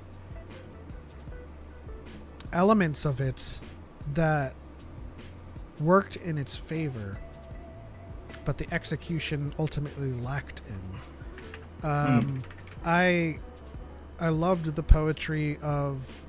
See, this is the thing. This would have been contingent on my theory being correct about Rey Kenobi, because I loved the poetry of Anakin and Obi-Wan fighting on Mustafar, and their grandchildren fighting on a water planet. And there was like a juxtaposition of the two, and then in the other fight in Rise of Skywalker, defeating Kylo would have resulted in him turning to the light, rather than Anakin defeating Anakin, solidifying his fall to the dark. The poetry of a Palpatine turning Anakin Skywalker to the dark, to a Skywalker turning a Palpatine to the light. There's so many poetic moments and story beats in The Rise of Skywalker that is just very potent. But it was just it didn't mesh well together with the way they executed things. I would have loved to see Rey contend with her dark side a little bit more. Yeah. She sees her dark side self. They clash a bit, and then she falls out of the room, and then she runs, and she's scared of herself, as she says to Luke, but it never really felt earned to me. How she's like, I'm not going back. I'm going to do what you did. I'm going to hide. It's like, but all you saw was just yourself, and you had a few moments, I think the movie could have used a lot more allusions to her darkness. We just had the lightning moment, bait and switch, and then her dark side self. So Lucasfilm, if you are watching this, please give me a novel.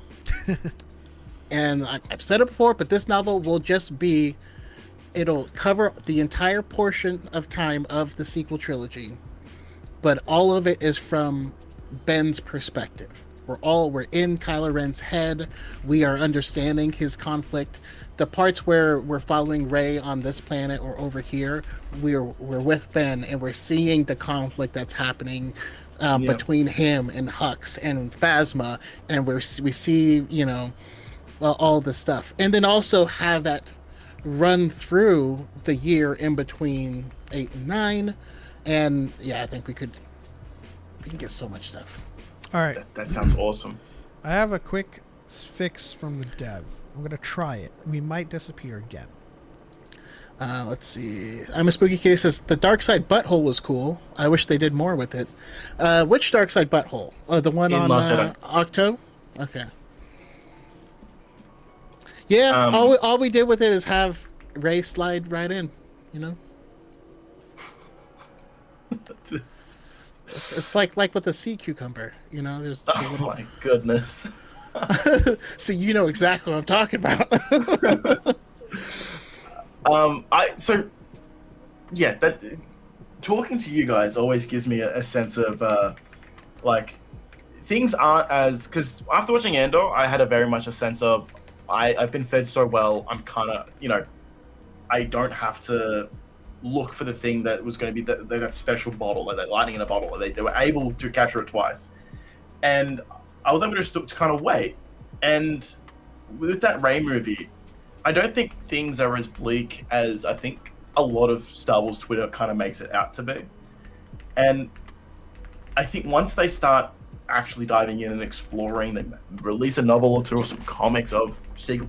Once they actually go back to the sequel trilogy, because I feel like Mando is still kind of holding on to like, yeah, we're still original trilogy kind of era, even though it's really close to Force Awakens from my knowledge on the timeline.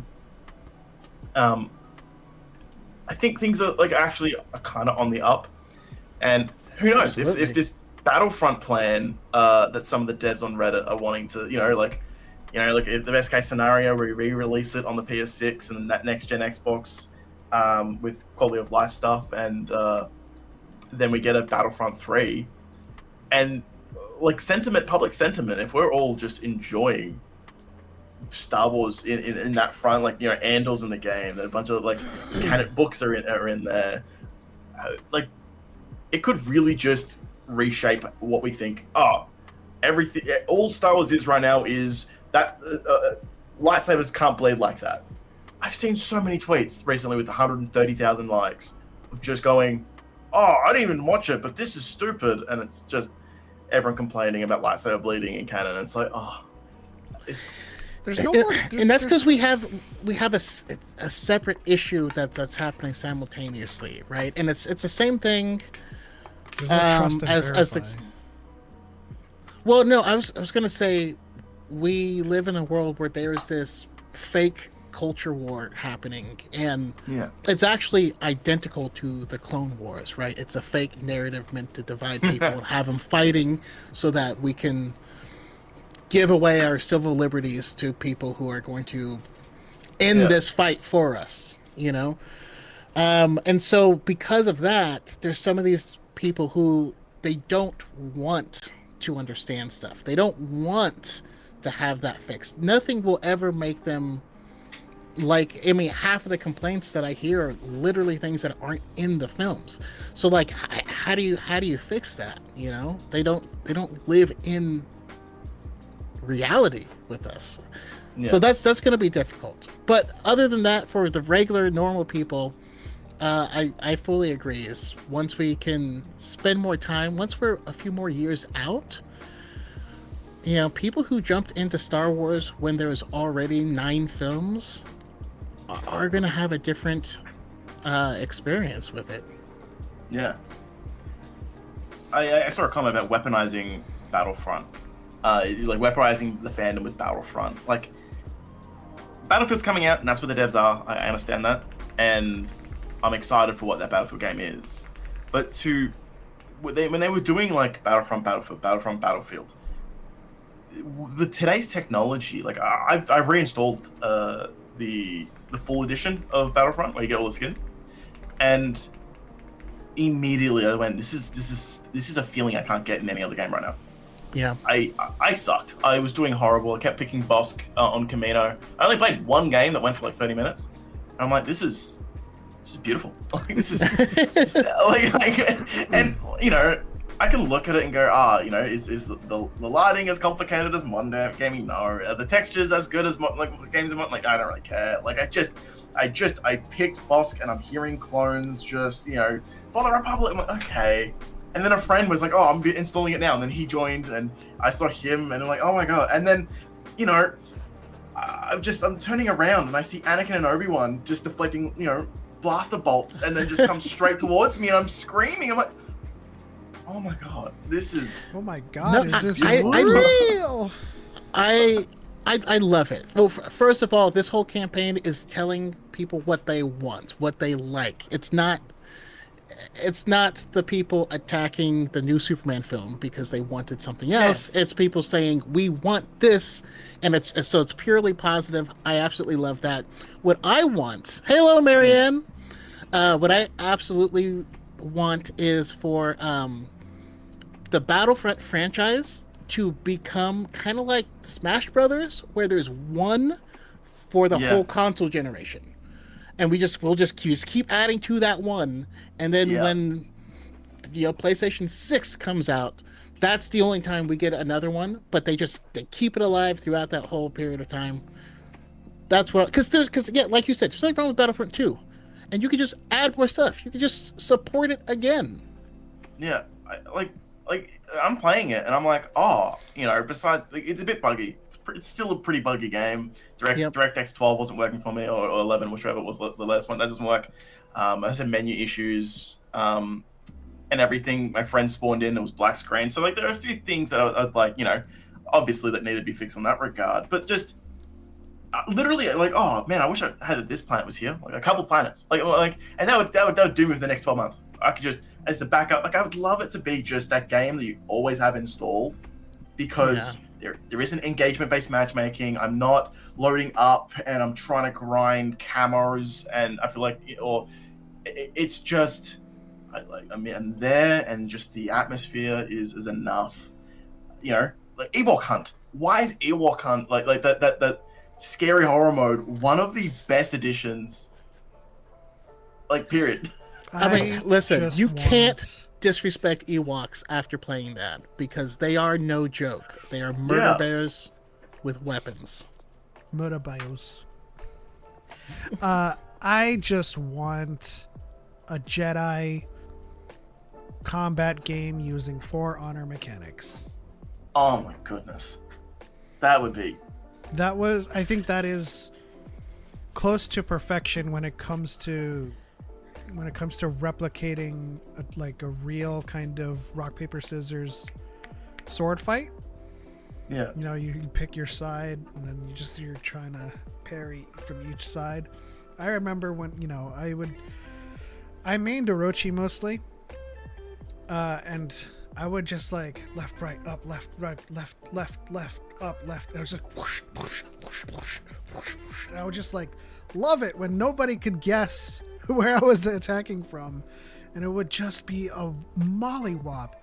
And then I would face such an amazing opponent. That was my Obi-Wan Anakin moment, or Obi-Wan Darth Maul moment. Not the second fight, but everything I did, they would block or parry, and it was just a 4-minute stalemate, and then we would just get the luckiest parry into a lethal. Those one-on-one duels in For Honor, truly, that would be an amazing lightsaber duel game. I just want it. You've put this into the air, and it's oh, okay, that sounds awesome. The idea of having that game had so many characters, and Star Wars has so many different lightsaber users who use the lightsabers interestingly, or the Force, and to be able to For Honor has a dual wielding samurai as well. There's a lot of different ones, so. I imagine there's one that'd be Maul, there'd be the big stick, or ones with heavier lightsabers, or even you bring in some of the visions, experimental stuff. I imagine that'd be awesome to kind of just have a lightsaber based, and because you know he can push people off ledges and stuff, like even just like like force push, you have to guard it.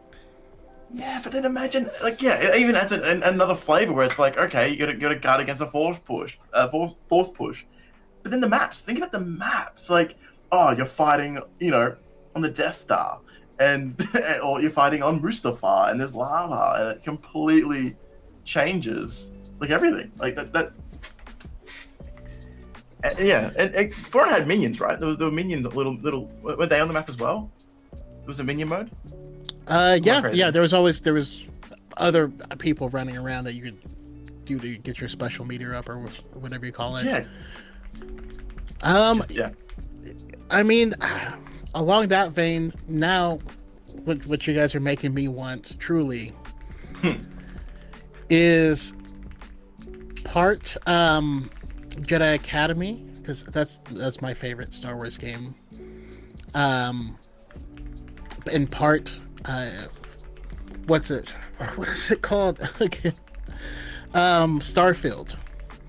Oh, so but not quite Starfield as it is. Make it lean more into the Skyrim style. I mean, if you mixed Starfield and Skyrim, but then threw in like Jedi Academy mechanics where you are a character, and you can have it set up where there is a main storyline where your character, maybe they are a stormtrooper who defected, and then as they're going, they become force sensitive, and you unlock those abilities in the main story. But you can have side stories. You can have different planets where you can go and play through this storyline where you're a smuggler. You know what I mean? You can join this, and then you're a spy. You can join that faction or this faction.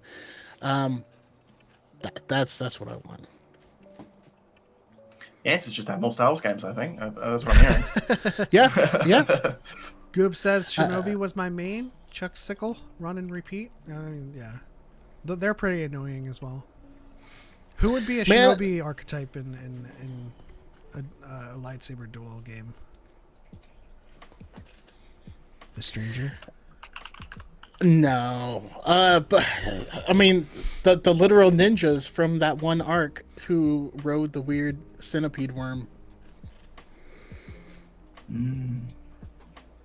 The arc of the Clone Wars where Asajj becomes the bounty hunter and hires Boba Fett, and they like save a princess who's going to be married to some old guy. That would be cool. There's ninjas in there, and I want them. They need to come back in the Star Wars. I want that.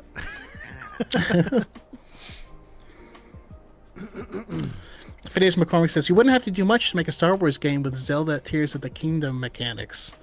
Most of Link's powers could be Jedi powers. That could be fun too.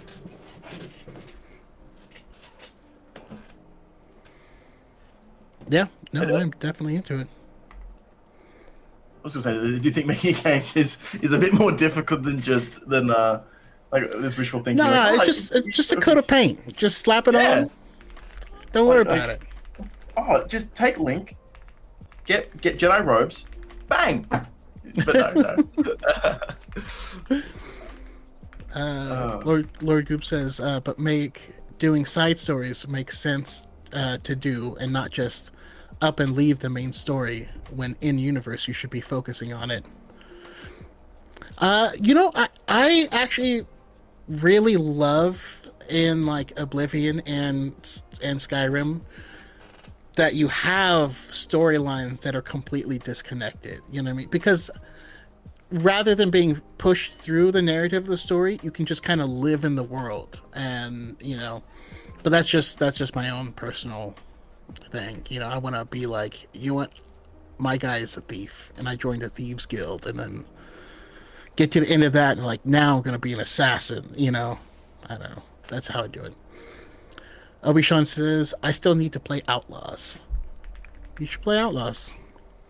Yeah, I just got a DM from one of our good friends that used to do some pretty rough around the edges takedowns as well. They just started playing Outlaws. Very nice game. 48 hours in so far. I imagine they put in the 48 hours straight because you can get deep into that game.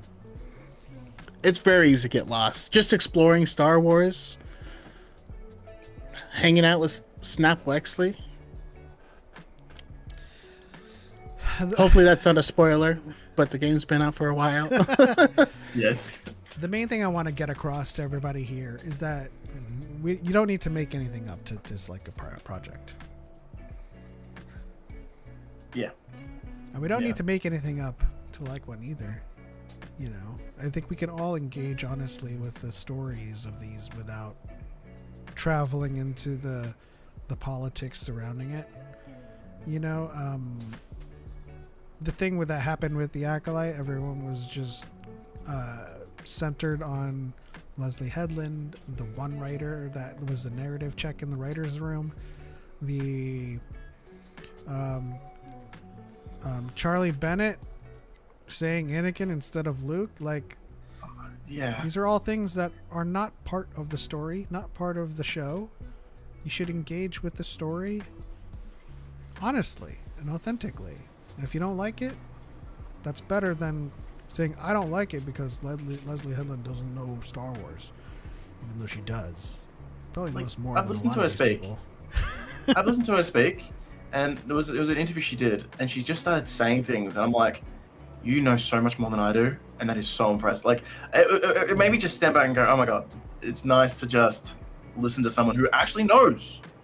And there was things that she was saying, and I was like, oh, we canonically haven't seen this race. I can't remember what the example was, but she was like, oh, Thielen. I wanted to bring it to live action. We haven't done that. I'm like, I wanted to do this thing with the lightsaber that hasn't been done for a long time since Legends. yeah, it's like, okay, and that person's the villain of the narrative. Like, oh yeah, someone who's so passionate that they're interweaving prequels, original trilogy, High Republic, Legends, and making a show. And it's like, yeah, like I don't even like Acolyte that much, but all it does is add. It doesn't take anything away, and if I don't like it, I can just go away. Yes. Other people love it. That's awesome, right? People want validation to hate something. And that's also an issue in fandoms in general, is that there's a lot of impressionable fans that seek affirmation. Yeah. And so what they'll do is they'll search for the lowest common denominator and be like, yeah, I guess I'll fall on that side. Because I don't want to go on social media and get hate for, liking this, So they'll just. I mean, the next generation is the thing they fear the most is being cringe. Anything that's considered cringe, and I think liking stuff, having joy is cringe. I've got an example of exactly this while I was at work. And I was speaking to someone who loves Star Wars, but very much the casual person. This is a guy like in his 30s, 40s. And he said, I saw a TikTok. And granted, this is from a canon book that I haven't read. Like it's like one of those things. It was about a clone trooper that, from my knowledge, was trans or something, all right? And you guys would know the exact sister. thing I'm talking about, right? Mm-hmm. Yeah. And to me, I hear that and go, okay, that's cool. I haven't read anything. Okay, sweet. And I move on, right? But this TikTok was saying how it breaks canon, and it was literally like a litany of things, right? And this person was then speaking that to me. I'm like, okay, you say everything you want to say, and then I'll respond. It's like, okay, this breaks canon because it's a clone trooper. Why the hell would one female clones? That doesn't make sense. I'm like, there's so many. Sorry, there was so what that like. I'm thinking immediately from Bad Batch. There's two. I'm like, and then the idea that clones' DNA can be different, like the existence of Batch 99 and like with the Bad Batch, like there are differences overtly with size and height. Rex is blonde. There's we've seen them with blue eyes. There's too many. So I didn't even bother going down that route. I'm like, but what's your main argument? It's like they're meant to be clones. They're numbered. so the individuality doesn't make sense. So why would there be a trans one when they're all clones of Boba? Does that mean Boba is trans? And I'm like, I said, who's your favorite clone? And I think they said like Rex. I'm like, okay. Why do you like, why do you like Rex? And named a bunch of personality traits. I'm like, okay, cool. 1, that's not like Django. 2, why'd you say Rex and not his number? Like, and it's start going, do you go by the clones? Do you start going, oh, I love 5555, and you're like, do you like fives? Do you like, do you go Echo, or do you say the number? And I don't know, I don't know the numbers off by heart. Yeah, I'm bad at those. but to make the point better, if I could, I would then just list off, okay, do you like 19476, or do you like Cody? Like which one, what do you want to do? Do you want to go back to just numbers and go back to that kind of more fascist idea of that they're just a number and that they shouldn't get benefits when they left the Republic, when the Republic left them? And immediately, all the walls started crumbling down, and I went, oh man, I really don't. It was just like, oh yeah, clones do have individuality. That is what they're fighting for. And when you talk about the Umbara arc, and there's the Jedi that goes, no, you're numbers, you're nothing. We realize that's not a good thing. Treating clones as numbered wasn't the right way to go about it. And we have a fix. It's fascinating. Sorry. Oh, really? Yeah. I mean, I had that discussion. Someone's like, it doesn't make sense because they wouldn't let them serve. And I was like, what does that have to do with their ability to serve? Yeah. Well, like, yeah, just say it. There you go. As Phineas McCormick says, is the funny thing is the book that Sister originated in was around for years. The Chuds didn't even find out about her until she was put in a picture book because they can't read, which is true. But yeah, Sister was in 2 books that came out near each other originally. So that was the Queen's Hope and Brotherhood. Yeah. So like, and you guys would know, and like it's just, I feel like seeing it in real time is just fascinating. Like seeing someone who's so out there and only gets a rogue TikTok, they don't, like I asked, like, oh, do you watch this YouTuber? I'm not going to just start naming them, but like, do you watch this YouTuber? And they go, I don't know who that is. But then like they get their videos in their feed, and I wonder, it's like, these guys they just believe it. They don't fact check. They don't. Yeah, they're like, oh, that makes sense. Clones are numbered, and you're like, yeah, but stop. I feel like this is feeding something that you wanted. Just as soon as I said all this, they kind of dropped everything. Like, they went, oh, I guess I don't have an issue anymore.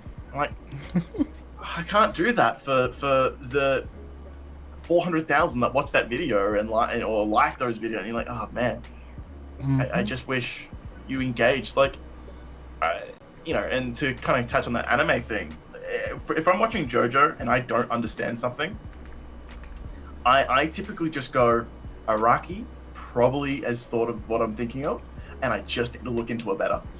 And then I look into it, or I talk to a JoJo expert, I'm like, hey, why does this stand do this, this, and this? And they go, oh, Charles, because in episode 3 this happened. And I'm like, all right, cool. and I can just enjoy my day. See, when I don't understand something on JoJo's, I just go, it's JoJo's. that man just zippered through space, so like I'm cool. Yeah, I think a lot of franchises do get to a point where they like. I think JoJo also struggles with it at some point. It was like, oh, this doesn't make sense, and they start trying to break it down. I'm like, I'm sorry. There's characters who, in literally canon time stop of 5 seconds, they then speak for 35 seconds before they do something. Are we really gonna go? Like, are we gonna do this? Are we gonna start like criticizing things like this? Yeah. If we lose the suspension of disbelief now, then we're just gonna fall apart. Like, fire in space. Come on, are we doing this? Are we doing fire in space and sound? Like, oh no, there's no sound in space. Lord Goop says that's why none of them complain about the High Republic. They're incapable of reading. That's why the High Republic is such a refreshing area of the fandom. I love it so much because, yeah, it wasn't until they made little animated shorts that they saw Geode and they tried to make fun of it. But by that time, we all were in love with Geode, so it didn't matter. yeah, it reminds me when they were doing those stunning animations that were like recapping some things, and then like there'll be one with like Leia, and they're like, oh, that's not what happened in the movie. It's like, okay, it's just a cute animation that in turn is just to celebrate Star Wars. Like, why are we getting? Why is everything so just charged? Like with Venom, it's like, are you a fan of Star Wars at that point? It's like, oh, you know, I've had arguments with friends of like, you know, they're still angry that Legends isn't canon. It's like, and I said that just like who cares? Like, you just move on. It's like, oh, that's really inconsiderate and not charitable. I'm like, I think there's a difference between like, oh, a lot of the stuff I like about Legends isn't canon. It's like, but it still exists, and a lot of the stuff gets brought back and introduced. All those writers that you love are still working on it. Are you reading their new work? No. Okay. So what are we doing here? Well, I mean, the honest truth of it is a lot of the conversations I have where people are saying things like that, they don't read Legends. They also don't read canon. It's just something that they're regurgitating, you know? I had a friend tell me about, didn't like the depiction of Thrawn. I was like, did you read Thrawn books? They're like, no. Like, okay, so why are you complaining that it's different from the book if you haven't read the book? And also, they just want to be mad at Disney, very specifically, because, and that's why they get so mad when you say that Legends was never canon, which is true. That's Lucasfilm's official stance. They put out the reader's companion to the expanded universe before Disney bought it. This recaps stuff from the expanded universe and explains how you're supposed to look at it. There's a whole section called Canon and Continuity, and it spells out like, hey, these are not canon. They don't become part of George Lucas's canon unless they're depicted cinematically in one of his projects. So that being said, you can consider the events to be in continuity unless they conflict with a canon source, right? Yeah. So the only thing that changed with Disney is as I said, those aren't in continuity. They were never canon, but we're just going to move on from them. Yeah. That's the only difference. But the reason people won't let that go, because it's George who didn't want them to be canon. But they need to be mad at Disney. Like, I try and explain, and like, granted, I hate being put into this position where I have to fight for corporate, you know, reasons for things. It's to me it's the cap that I have to put on that I hate the most, right? And it's like, okay, be Disney, and in 2011, 2012, when you buy this company, and then there's 30 years of books. How do you tell a new person getting into the franchise, oh, this book canon, that's not. This book's canon, but its sequel is not. And then you're doing this messiness, and you're like, oh, like, that sounds like a nightmare. And going, all right, Chewie's dead now. You're like, what? Yeah, we're doing a sequel, and there's no Chewie. What? Yeah, he died in this book, and it's really good. And if we make it not canon, people will be mad.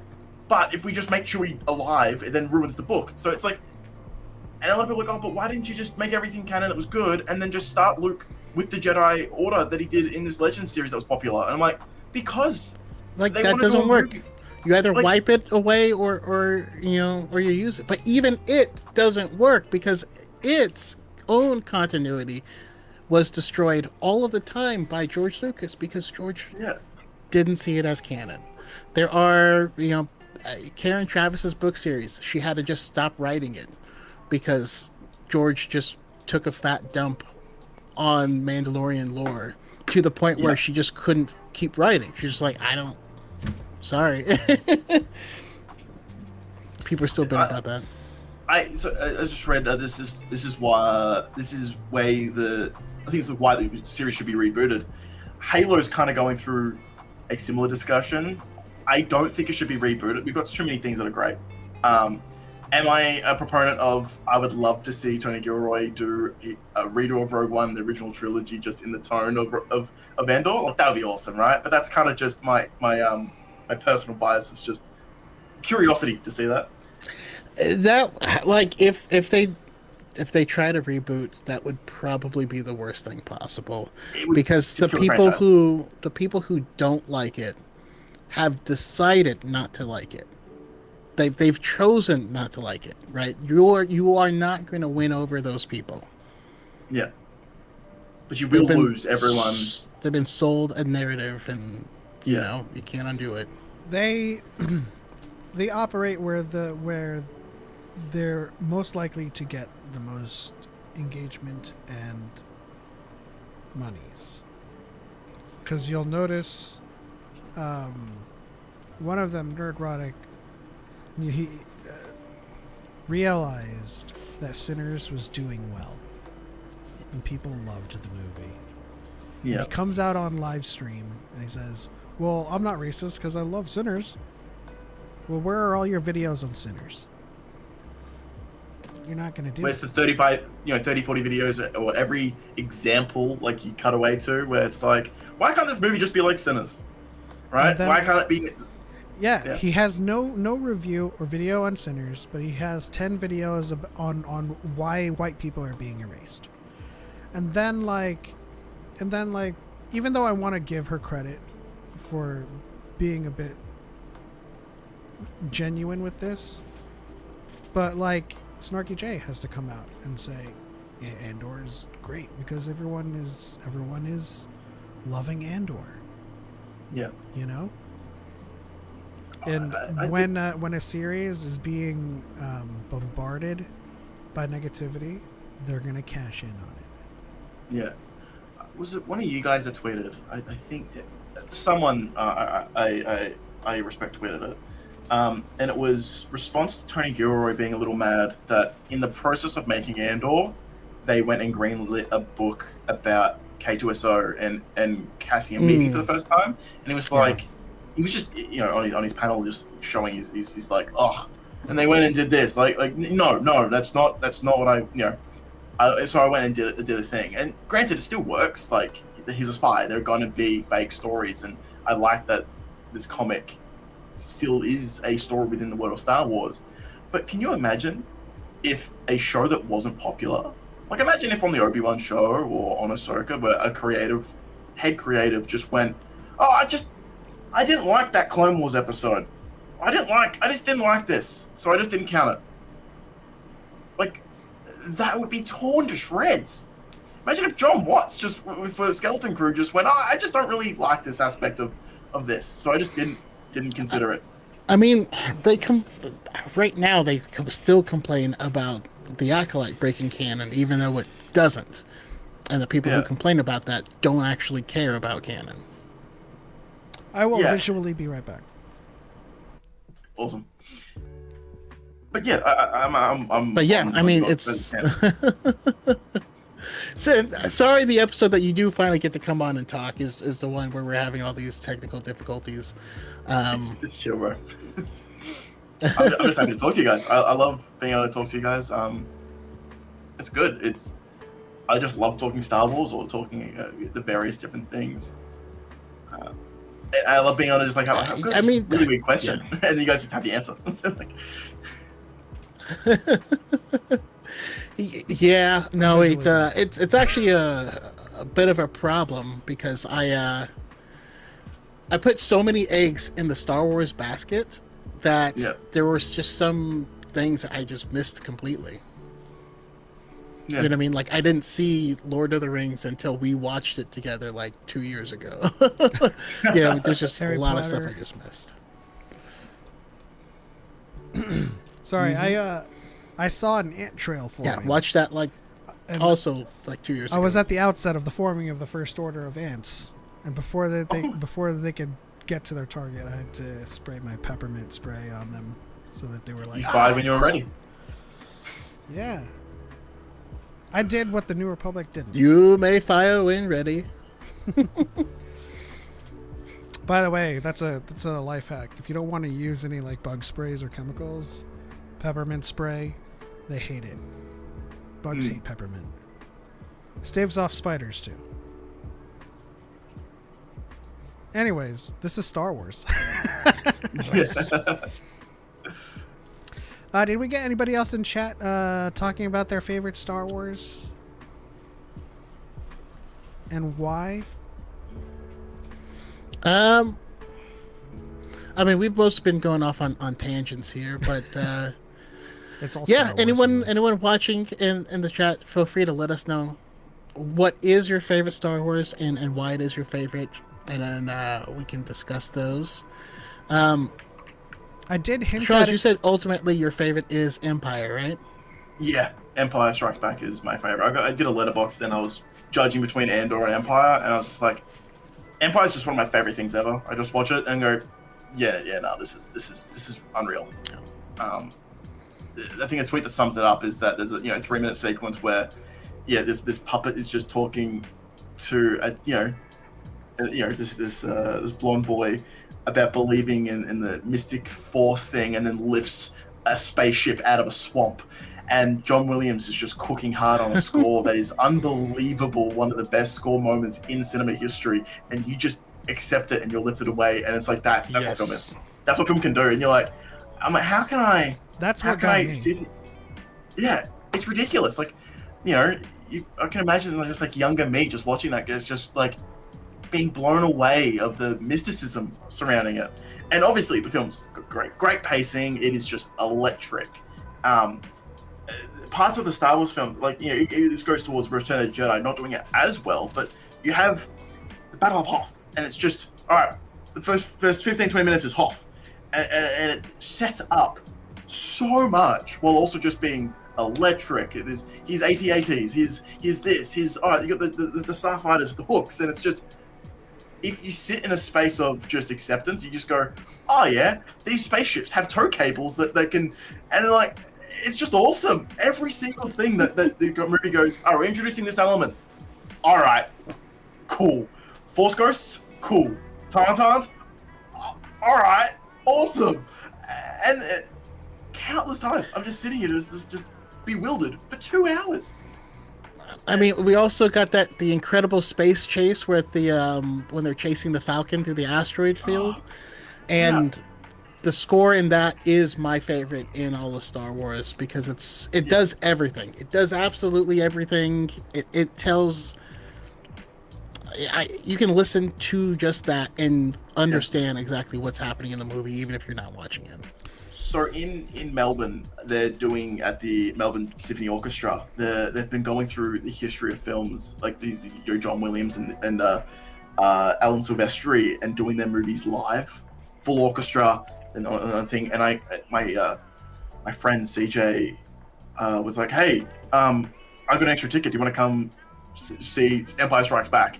And we had the literally front row seats in the middle too, orchestra right there, and it's completely different experience. Just having the score be the focus, right? They turn the movie sound effects down, and just hearing all the little instruments and the little bits of strings that you might not hear on Spotify. And I'm like, oh my god, I don't understand how someone can come up with this. It's ridiculous.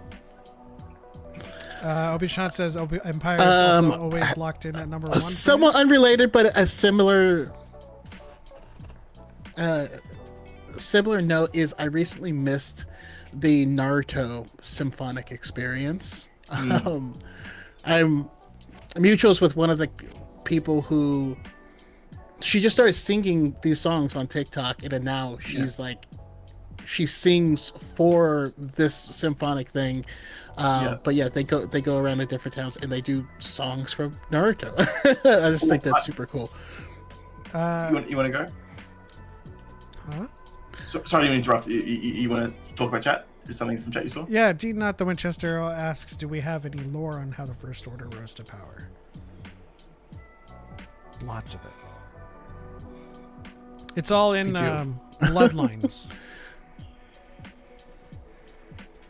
In the Claudia Gray book, in the Bloodlines book by Claudia Gray. But the short, and it's a fascinating start. The short of it is, Empire sympathizers, loyalists hidden within the New Republic infrastructure and governance, There was a lot of political meandering and maneuvering to secure the funding and funnel all of that to this fringe government on the unknown regions, and they were able to amass unchecked.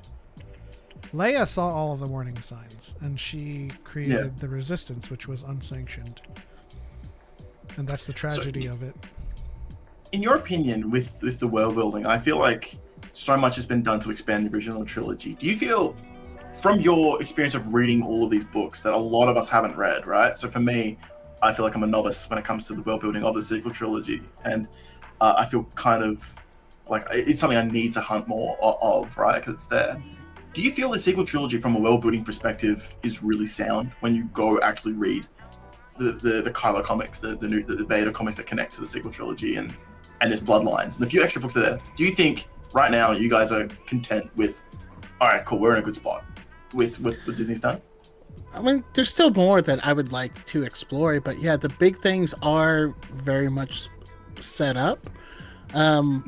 I just think that the sequel trilogy tried to learn from the quote-unquote mistakes of the prequel trilogy, where they didn't want to focus on the politics. They wanted to tell the person's story like they did in the original trilogy, and I think that was a mistake. But I think holistically, all of the story beats withstanding, the sequel era is the most cohesive narratively.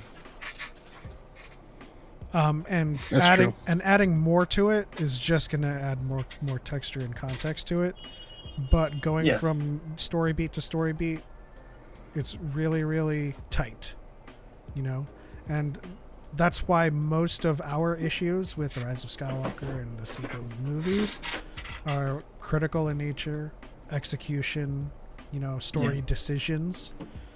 But nothing in the sequels will ever scream out to me that doesn't make sense. So, but and speaking to you, it kind of gives me a glimmer, actually gives me a lot of hope. So, my next thing that I then lead on from that is, the launching point for an episode 10, 11, 12, for me has been very pessimistic. I was like, where do you go from here? Because you guys have said that there's so much already foundationally laid, and that there's nothing that doesn't make sense because it's all there. Do you think there is a pathway to actually explore that, from the learnings of this in an interesting way for a 10, 11, and 12? Or do you think, it's do single stuff? Absolutely. There is a pathway. I don't think that. I don't think we should do a 10, 11, 12. But that was insane. Being in the middle here, just whoa. Happens all the time. For me, what would be a super interesting story beat is if the galaxy looks at these past with these Force users and the crap that has followed, and they ask themselves, do we still need the Jedi going forward? If so, why do we need them? And so you kind of have the story that happens in the in the transitional period in Japan, where the samurai was kind of going away, and there's kind of have that question of do we need this? What is the purpose? Does it serve a purpose? And then you could have, enemies I really want the Ascendant, which are people who are they're like occultists who are fascinated by the Sith. They are not Sith themselves, but they're trying to use technology to kind of do similar stuff. And so that would match the progression of the galaxy, and then I feel like there's a lot that you could do. You saying that just got me so excited. If the possibility of Rian Johnson coming back to do a Last Samurai style, exactly the thing you talked about with that antagonistic force, and having such a politically charged trilogy that sets up the idea of with where the world is now, where does Jedi fit? And having Rey's solo movie be kind of like the bridge and then you have a few of the stories that they're doing. Because they're doing I'm pretty sure they're doing a couple movies that are. Yeah, they're doing a couple of these movies in between this little gap. It honestly sounds like, from everything you guys have said, that in 10 years' time, when we do the prequel trilogy effect, when we go 10 years beyond, like, so, you know, episode 3 came out in 2005, and in 2015, when we looked back at it, we were able to look at it completely different. When we get to, you know, 2029, we can look back and go, oh, wow, there is actually a lot of good things here to build off of. And then when we do an episode 10, we're actually starting off from in a much better spot than 7 could, because 7 had to retroactively go so far back stylistically that they were like, okay, we can't, like, when John Williams said that, oh, I had to go away from what we did in the prequels because the prequels weren't popular. Like, just that idea, like, oh, we went away from the choir, the operatic, kind of fantastical score of episode 1, 2, and 3 to go back to more traditional. And I love the scores for 7, 8, 9. I think Rey's theme is a top 5 theme in Star Wars. I think Kylo Ren's is ridiculous. Like, I'm like, sorry, you don't have to go that hard. You know, like, and there's so many Jedi things. steps. Oh, yeah. You know, the Disney Star Wars acquisition was worth it alone just for the 3 albums that we got, right? So, yeah, I think we're already in episode 10 has less to. When they talk about, oh, has Disney damaged the brand? You just got to think, what's easier, making episode 7 or making episode 10? And I think episode 10, honestly, sounds a lot easier, especially with the actors that we have. And who's not wanting to work on Star Wars. Here's what I mean when I say that they shouldn't, is that they shouldn't hamstring themselves creatively on a canvas that is across trilogies. Yes. So Daisy's New Jedi Order should be New Jedi Order. And if something else comes after that, it's going to come after that. One of the things that the MCU and Kevin Feige innovated on is the saga format. It took them 20 plus films to lead up to the conclusion. And if it was in a trilogy format, it would have been maybe 9 movies. You know, the traditional 9 movies. Even look at the Avengers movies, which basically acted as season finales. And you can criticize Ultron for kind of being like a messy season 2 finale, where it's like, whoa. Some of these story arcs were coming out of nowhere. Like, you know, you're kind of tracking. Oh, I disappeared. Oh, I think my camera died. Oh. But essentially the idea is, and what we've been saying all this time, is that they need the time to cook, and they need to take the time to cook it. Because, like I said, hamstringing them to 3 movies for an arc instead of trying to tell the story they need to tell, you know, I think is things that are harming them creatively. And so when New Jedi Order comes out, but I mean, let it come out. And to your credit, Charles, what you're saying, the big hurdle, the big hurdle that they no longer have to face is the original trilogy cast. So one of the big problems that we had is that George waited too long to do anything, to the point where all the characters were starting to age out of prime acting, right? So I feel like a lot of people specifically disliked like The Last Jedi because they wanted to see prime Luke like kicking ass, and that's not what they saw. But that was never going to be what they saw, because, you know, it wasn't their, that's not what this was about. And so once we can tell stories that don't have this expectation of from 40 years, then they can actually tell their own story and have people judge the story based off of what the story is and not what they wanted it to be or think it should have been. Yeah.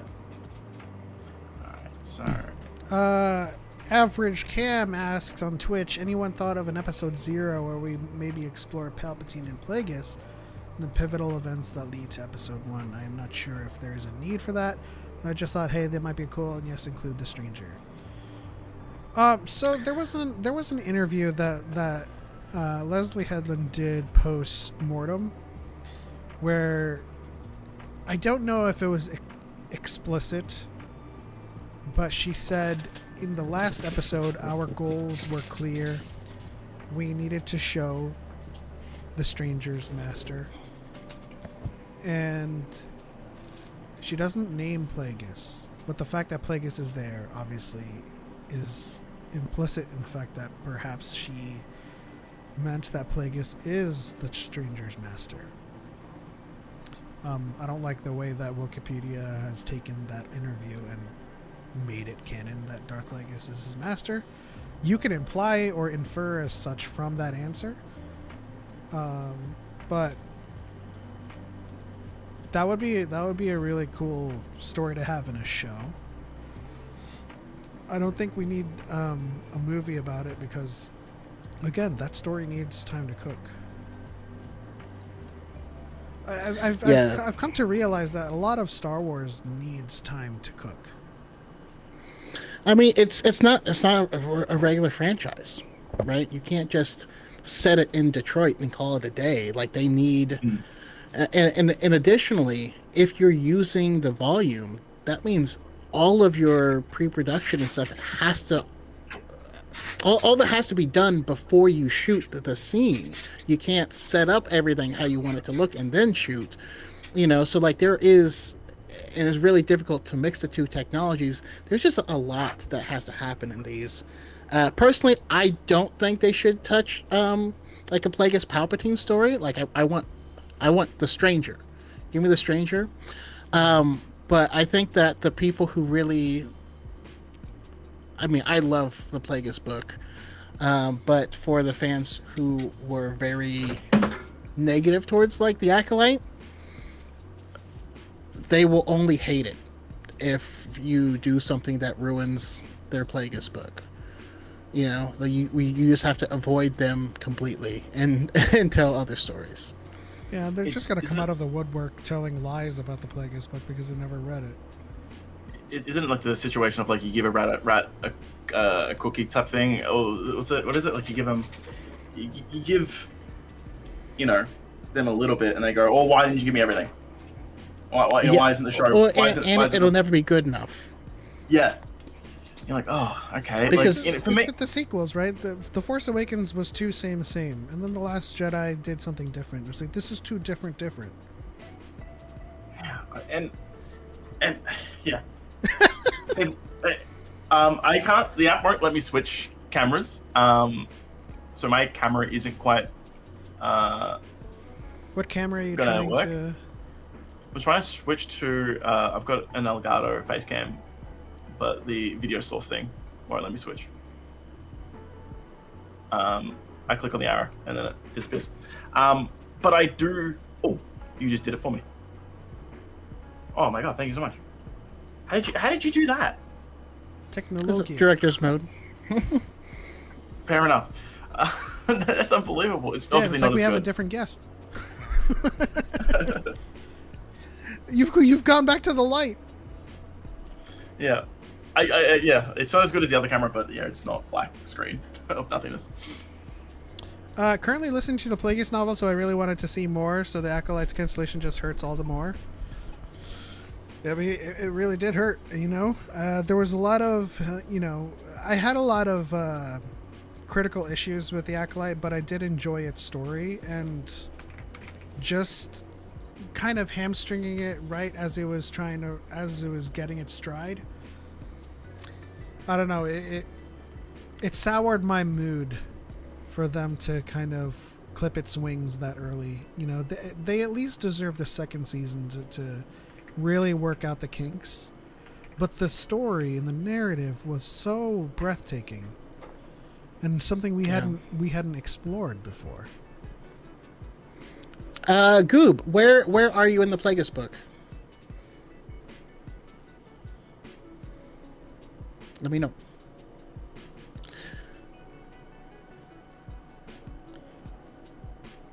But yeah, we're in the bonus now. We're in the butter zone. Yeah, no, but yeah, we'll definitely be wrapping up shortly here.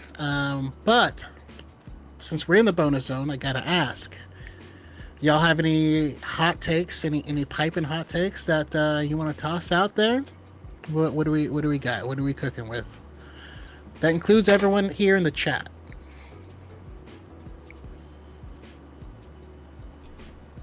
Hot takes. I'm trying to say, I don't think I've even. It's funny because I don't consider my takes hot. Like I don't think having the Last Jedi being top 4 is a hot take. But then it's like, oh, it's steaming hot. I mean, we've been leading with this since the finale of Andor. Disney now owns the best project in Star Wars. Yeah.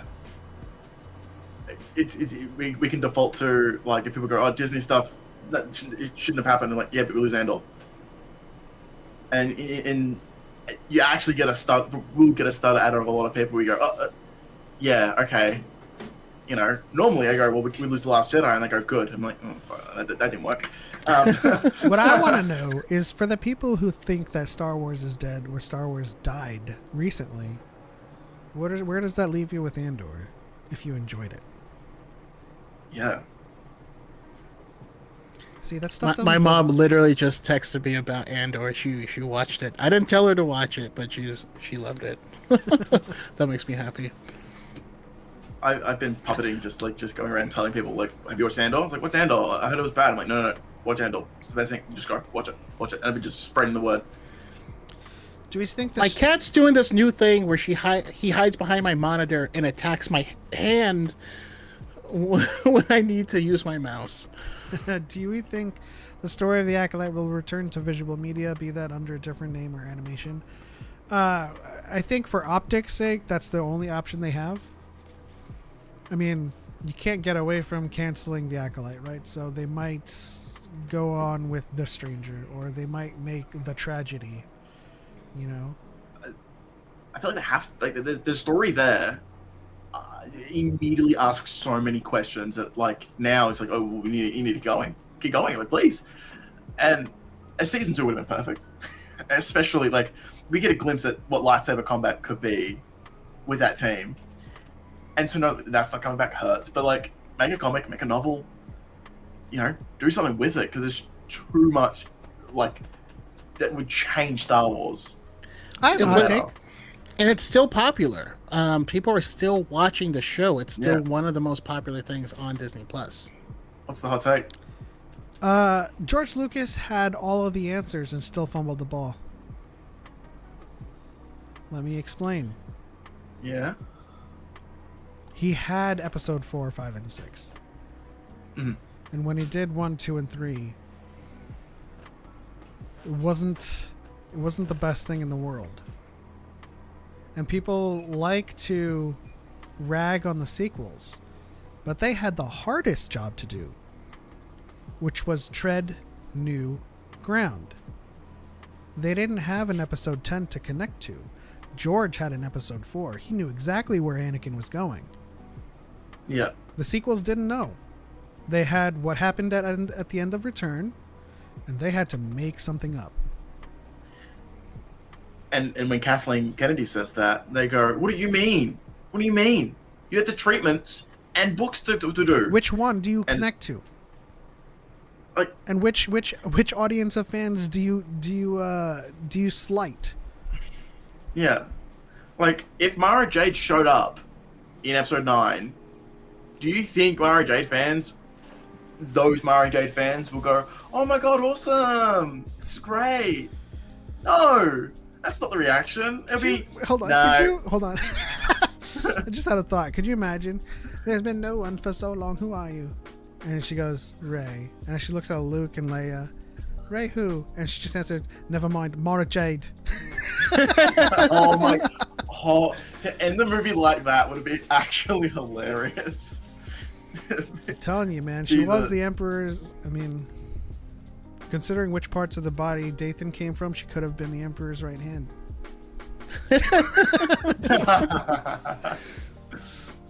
Oh, that'd be the Christopher Nolan ending of, like, yeah, this is Robert.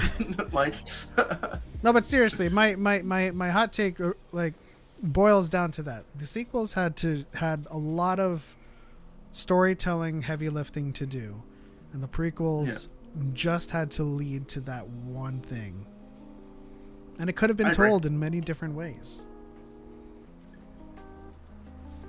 Yeah. But you don't know where you're going with episode 7,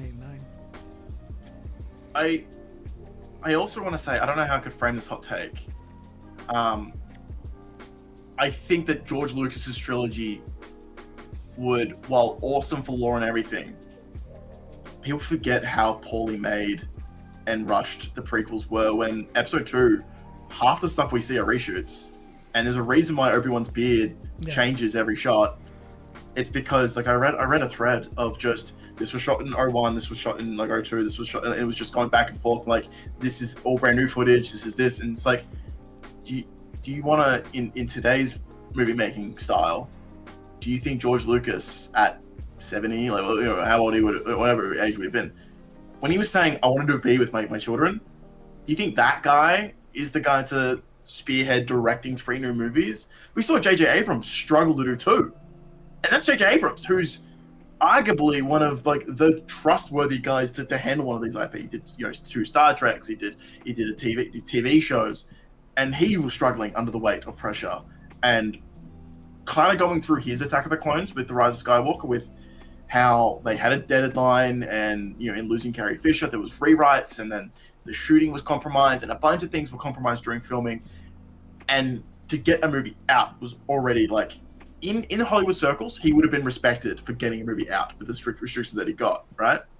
The same way, we look at Chris Terrio and we go, hack of a writer, bad. He wrote Justice League, he wrote Batman vs Superman, and he wrote The Rise of Skywalker and another bad movie. He must be a hack. That's not how Hollywood sees writers. That's not, like, they don't just see the Metacritic score and go, writer must be crap. It's, we gave Chris Terrio 6 months to make a working script that we could shoot to, and he somehow got us, you know, 125 pages. So I think my hot take is George Lucas's sequel trilogy probably would have been worse. And in reception, in fan engagement, in the is the franchise alive conversations, in merch, in everything. Just from how he was psychologically and everything. Like, I would have loved if George had more of a hand, but he sold that. He sold that, and he, you know. Well, to give context to that, also, one of the movies that they hate the most in this divisive sequel trilogy is The Last Jedi, which ironically is the movie that is most closest to George Lucas's vision. Like, his 8 and 9 sounds like just The Last Jedi. Mm-hmm. Like, the idea of Luke being away, and him training at it's just like and then you go, well, no, it's just because they executed poorly. I'm like, okay, but George Lucas isn't known for his execution. Like, we're not talking about, you know, this guy, you know, who only pumps out 10 out of 10s and everything. And granted, there's so much in episode 1 and 2 that I love, you know, but a lot of the things that I love about those movies aren't actually in those movies. They're in a Clone Wars TV show. They're in the 2D show. They're in other things. Yeah, I love the prequel era. Get me in that world. It's not spending 25 minutes on Naboo watching the dialogue, right? Watching Anakin and Padme roll around in the daisies. Yeah, and so yeah, I feel like this idea of the universe where George never sold it is the better one. It's like, okay. Dean on TikTok says, my only one isn't really that hot, but Anakin was never redeemed. He just fulfilled the prophecy. Well, we like to talk about this in Star Wars terms, but the term redeemed doesn't mean absolved, right? The term redeemed means to come back to the light. And Anakin did come back to the light, but it doesn't mean that he was absolved of everything that he did. Right? The same thing with Kylo Ren. He chose the light. It returned to his heart. It was redeemed. But had he lived, everyone would have wanted him in a ball and chain or something, kind of in the raft, you know, answering for his crimes. You know, it's why it's for that point. it's really sad for me that Kylo wasn't then given the opportunity to get the Zuko treatment. And granted, they've demonstrated that Kylo, and there's a new Kylo comic, and that's showing just Kylo was not doing very good things, right? And you can argue, no, he's gone too far. Where Zuko was a child doing, not that bad of things because he was never successful. I think the idea of being able to see Ben have a redemption story would have been amazing and different from Vader. To kind of just have it be summed up the same, like we could have had a generational run with Adam Driver and everything afterwards. But I think it's something you just kind of have to accept. And the people who have a problem with with Luke, and that they create this narrative that is because Ben had a nightmare, which couldn't be further from the truth. But if they game it out, they arrive at Ben murdering the other students in the temple. So it's like, maybe Luke should have. I don't know. My hot take, and I don't think it's a hot take because I'm pretty sure I've said it before, but it's that Anakin/Vader is a scrub. wait, is that again? He's a scrub. Everyone, he's vastly overrated in his fighting capabilities is what I'll say, and he is the NBA's meme of he played against plumbers and mechanics. That's my hot take. Wait. Who? Vader? Yeah. Vader. Okay, yeah. I mean, hear me out. Order 66 hits. All of the greatest duelists in the Jedi Order are taken out by Palpatine or by clones. All he is doing is mop up. He did go against the Jedi Battle Master, who whooped his ass. The only way he was able to fight him was to threaten to destroy a city to distract him. Then he's going around, and now he's fighting people. He's fighting Kanan and Ezra, but like Kanan was a Padawan who had to become like a minor, and Ezra is a child. You know what I mean? Like, and Ahsoka was holding her own against him. I'm just saying, he's great, but he's playing in the D League. If I'm to add some fuel to the fire, I think he would have lost to George Lucas's son on that ramp. He showed some moves, man. He did show some moves, but like, now you're just being mean. No, I'm just kidding. No, you're right though. I mean, he never truly, and when he faces someone of equal skill, he loses both times. Right? Obi-Wan, he lost him twice. I think he fights Ser Junda, and I mean the first time they meet, he's just like blah. But the second time, she stands on business.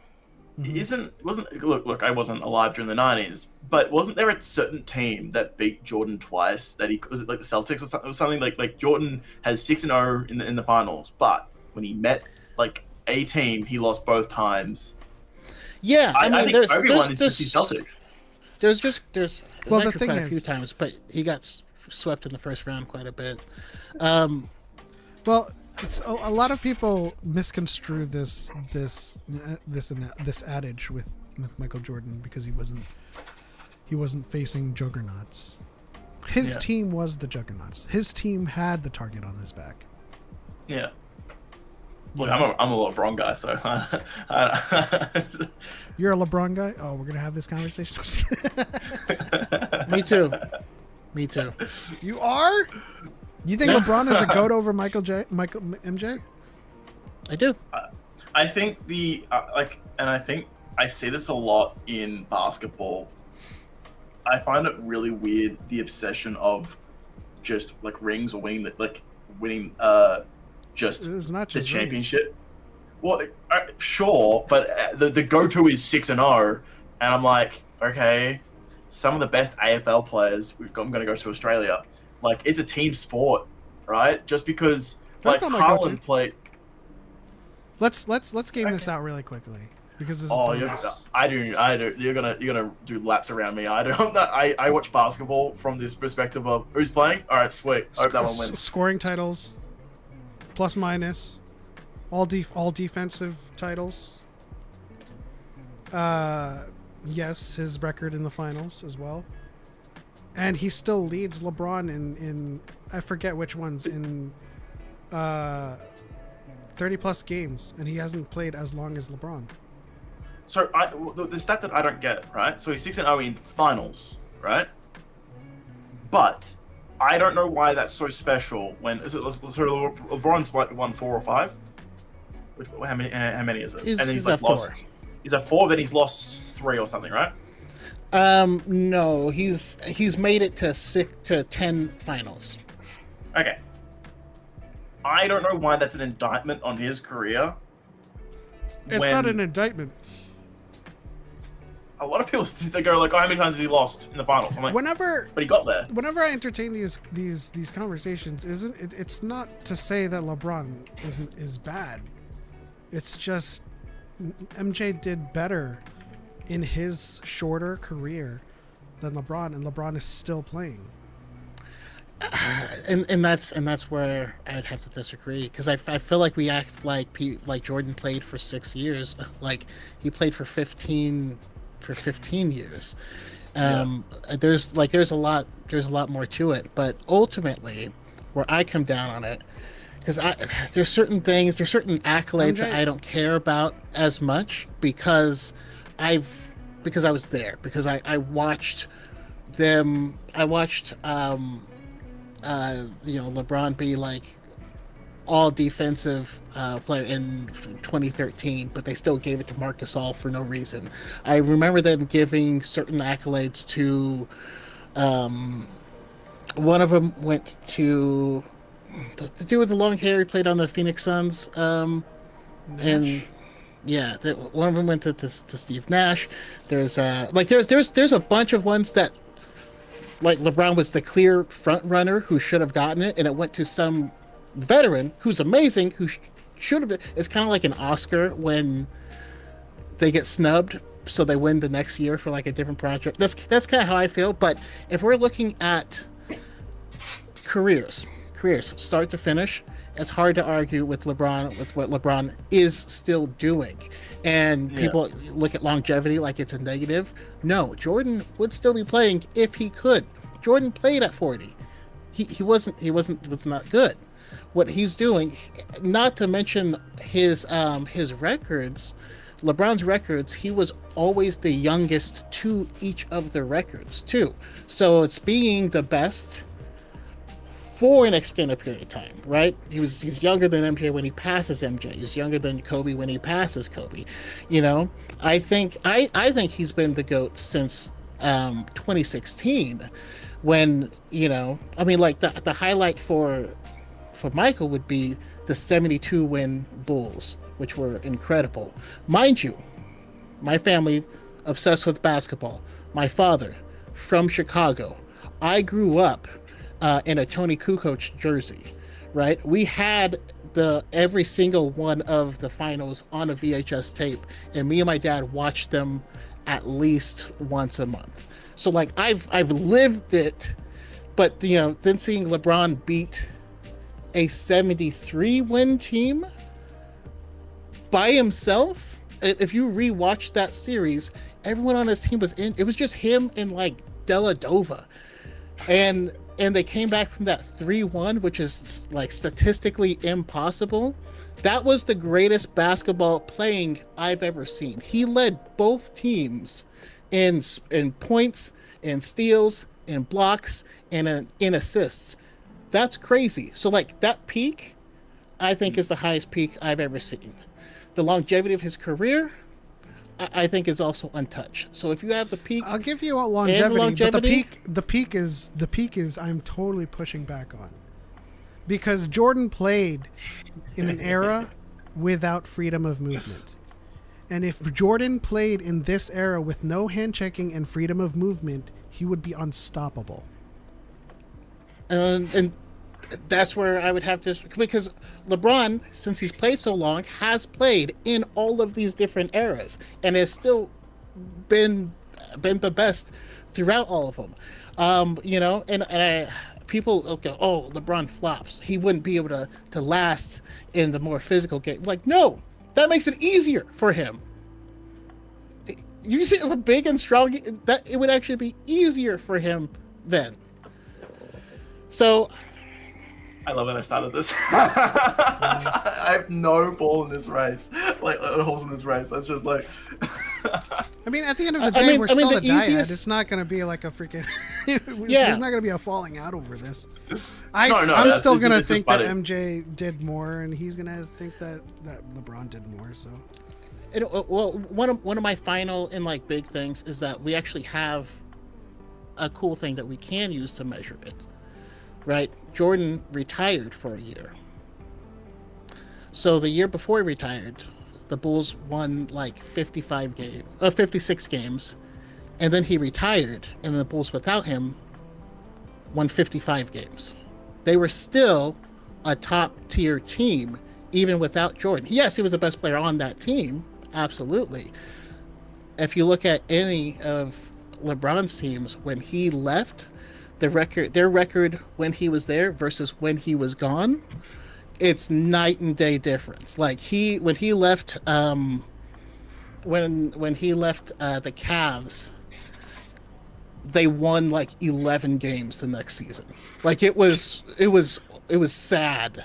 Yeah. So like again, so I'm saying Let's go meta. Longevity. Let's go meta. What did Michael Jordan do for the NBA? Okay. Oh, if we're talking about what they did for the NBA, then I give it to LeBron, to Jordan.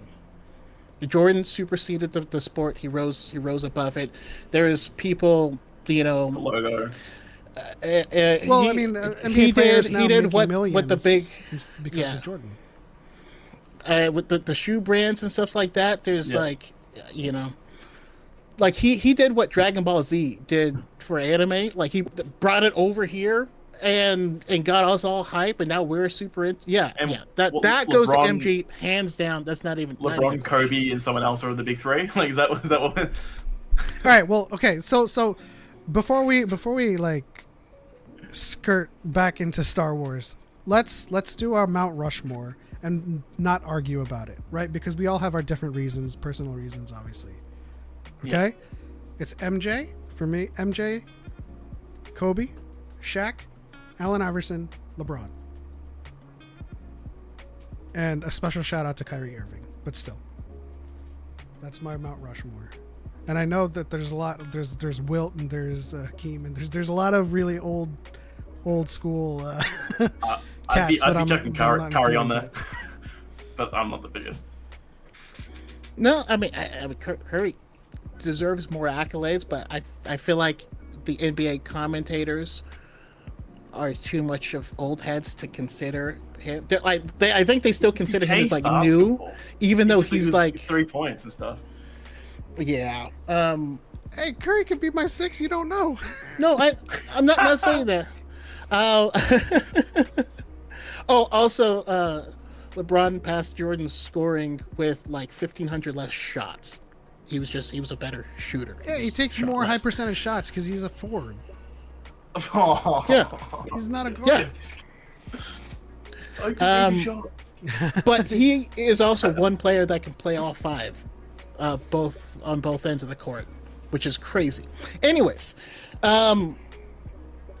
J would be in my top 3. Nice.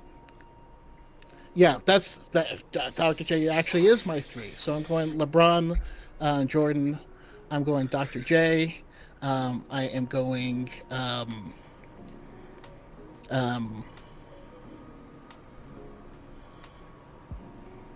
I'm going Wilt. And then my last spot is going to Isaiah. Oh, that's a good one. Honestly, Isaiah was my 6 before Curry, but you guys, I honestly forgot about Curry. Isaiah, Curry, Magic. Magic too. I'll go. I'll do Magic. I honestly do think Magic was the best point. I often have dreams about this. If AI played with Shaq, that'd be interesting. And I love Shaq, but I have a hard time putting him in because, like, but at the same time, he was the best player at the time. He was the most dominant. They had to make rules so that he wouldn't just win all the games. You know what I mean?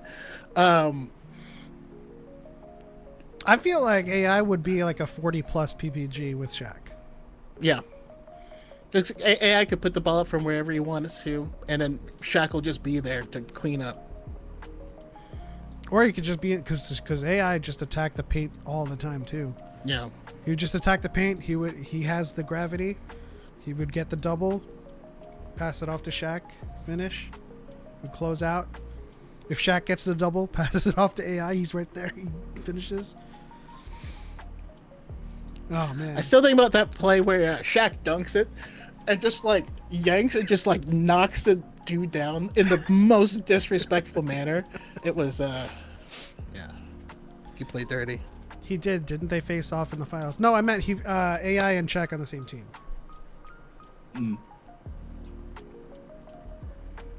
Let's see, But you can't play as LeBron on the classic 1996 classic NBA Jam. I will say though, one of the hypest I've ever been watching a finals was Bulls and Seattle Supersonics. That was such a hype match. I was also a big Supersonics team. Jordan, Bird, Dr. J. I forgot about Bird too. Listen, but this is exactly, just to kind of segue back into Star Wars, this is exactly what I mean. Everybody has different rankings. And it's okay. We'll have different entry points as well. Like, we're coming from different perspectives. Obi-Wan coming in here with the Nowitzki love. Exactly. Like, anybody have Duncan on their Rushmore? Or is he just a glass? He should. I mean, Duncan is incredible. Yeah.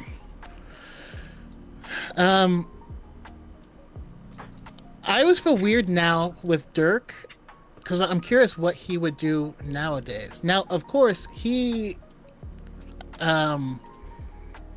is amazing. Like that's no, Well, but like I remember when he joined the NBA, everyone was like, You're not supposed to shoot. You're too tall." Like no one had ever seen it before. And then nowadays everyone can shoot. I love that we kind of drifted off into NBA for a little bit, and y'all are still here. That's what I'm talking about with the overlap in fandoms. What I often think about now, in addition to if AI was taller, if AI played in the freedom of movement era, he'd be in the 50s most of the time, because he was always down and dirty. And like getting fouled left and right. Otherwise, they would just kind of give him the ISO and just let him go. He'd have 10 extra points, maybe 15 at the free throw line. Easy. Maybe, or they would end up changing the rule to stop that from happening. Because that is, I mean, that's a thing. Like, again, going back to Shaq ruined basketball for a hot minute because they were like, we'll just foul him. And then now all teams needed was just bodies to just foul and eventually foul out. And then they would just take free throws. And so no one liked watching basketball for a bit because all it was just free throws. You give them the ball, foul, free throw, and they're like, "Come on." Yeah. Should be Dick, not Dirk. What? I am going to have to go. Yes, we need to wrap up. We're wrapping up right now. Well, thanks for I calling just want to in, say thank you guys so much for having me on. Like, I thought it was going to be on for a couple minutes to talk about Empire, but you let me stay and talk for a lot longer. I just appreciate you guys. You guys are so helpful and and positive. It's always a joy. Absolutely. Thanks Great for hanging calling out in. with you. And where can the people find you? I've got a YouTube channel, Dare to Entertain. I make video essays, and I am on TikTok under, I think, Charles J. Olsen, and Dare to Entertain on most platforms and Twitter. Yeah, thanks, guys. Really appreciate it. Absolutely. All right. May the Thank you force so much for joining. be with you always. You too. All right, now we're in this weird widescreen format. After fixing things, let me. Now that I have it fixed, I can actually fix this the way this is formatted. So give me one quick second. I can feel your anger. Catch up with the chat. I mean, lots of basketball talk. Obi-Wan, I was a big fan of NBA Jam. Even now, and no one knows what I'm doing, but I will. Well, you can't see us, so I can't do what I was going to do. They can, yeah. No, but now they can. Yeah. No, every now and then, like I'll be like throwing something in the trash, and I'll stop and I'll be like, pump fake, pump fake. You know, you just like keep tapping it until like they jump up and like, yeah. My favorite. Okay, so when you were playing basketball, did you play basketball? You hoop? Yeah. My favorite move was always the.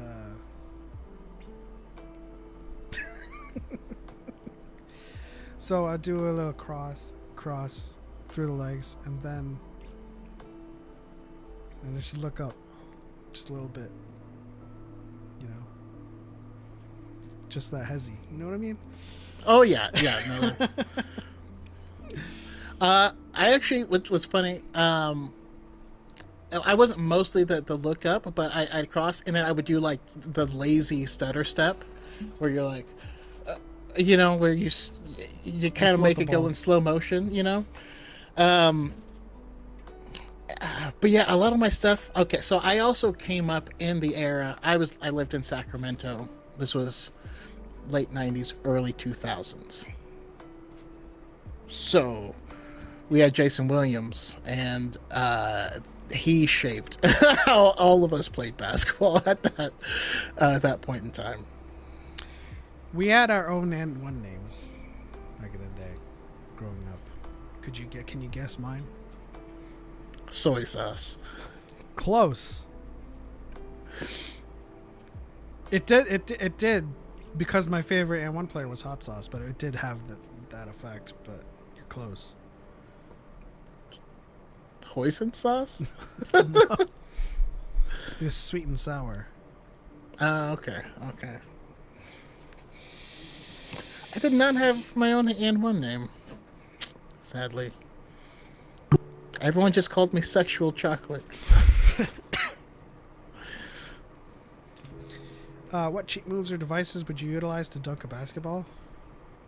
The Force. I would just reinforce my feet and give myself a cool 60 vertical. Right, I'm 5'7". That would take me to the net.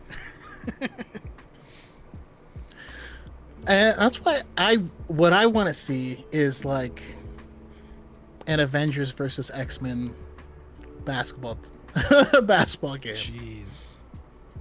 That ball wouldn't survive. They'd have to use like a vibranium hybrid, like rubber. I'm just saying it would be sick. Actually, now that I think about it, with all the bouncing, the vibranium, if it was like the Wakandan technology and then they missed a dunk, they'd go just Flies back. off into orbit. Yeah.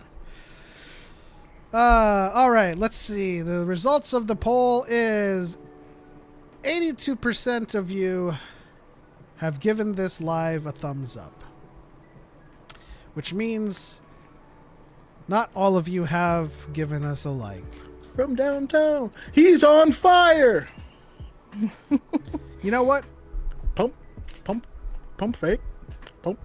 Now that, okay, I'll give you an in-one name though. It would be Choco Musk. Choco Plus. I like it. It's on brand, literally. But thank you guys so much for tuning in and rocking with us for this long.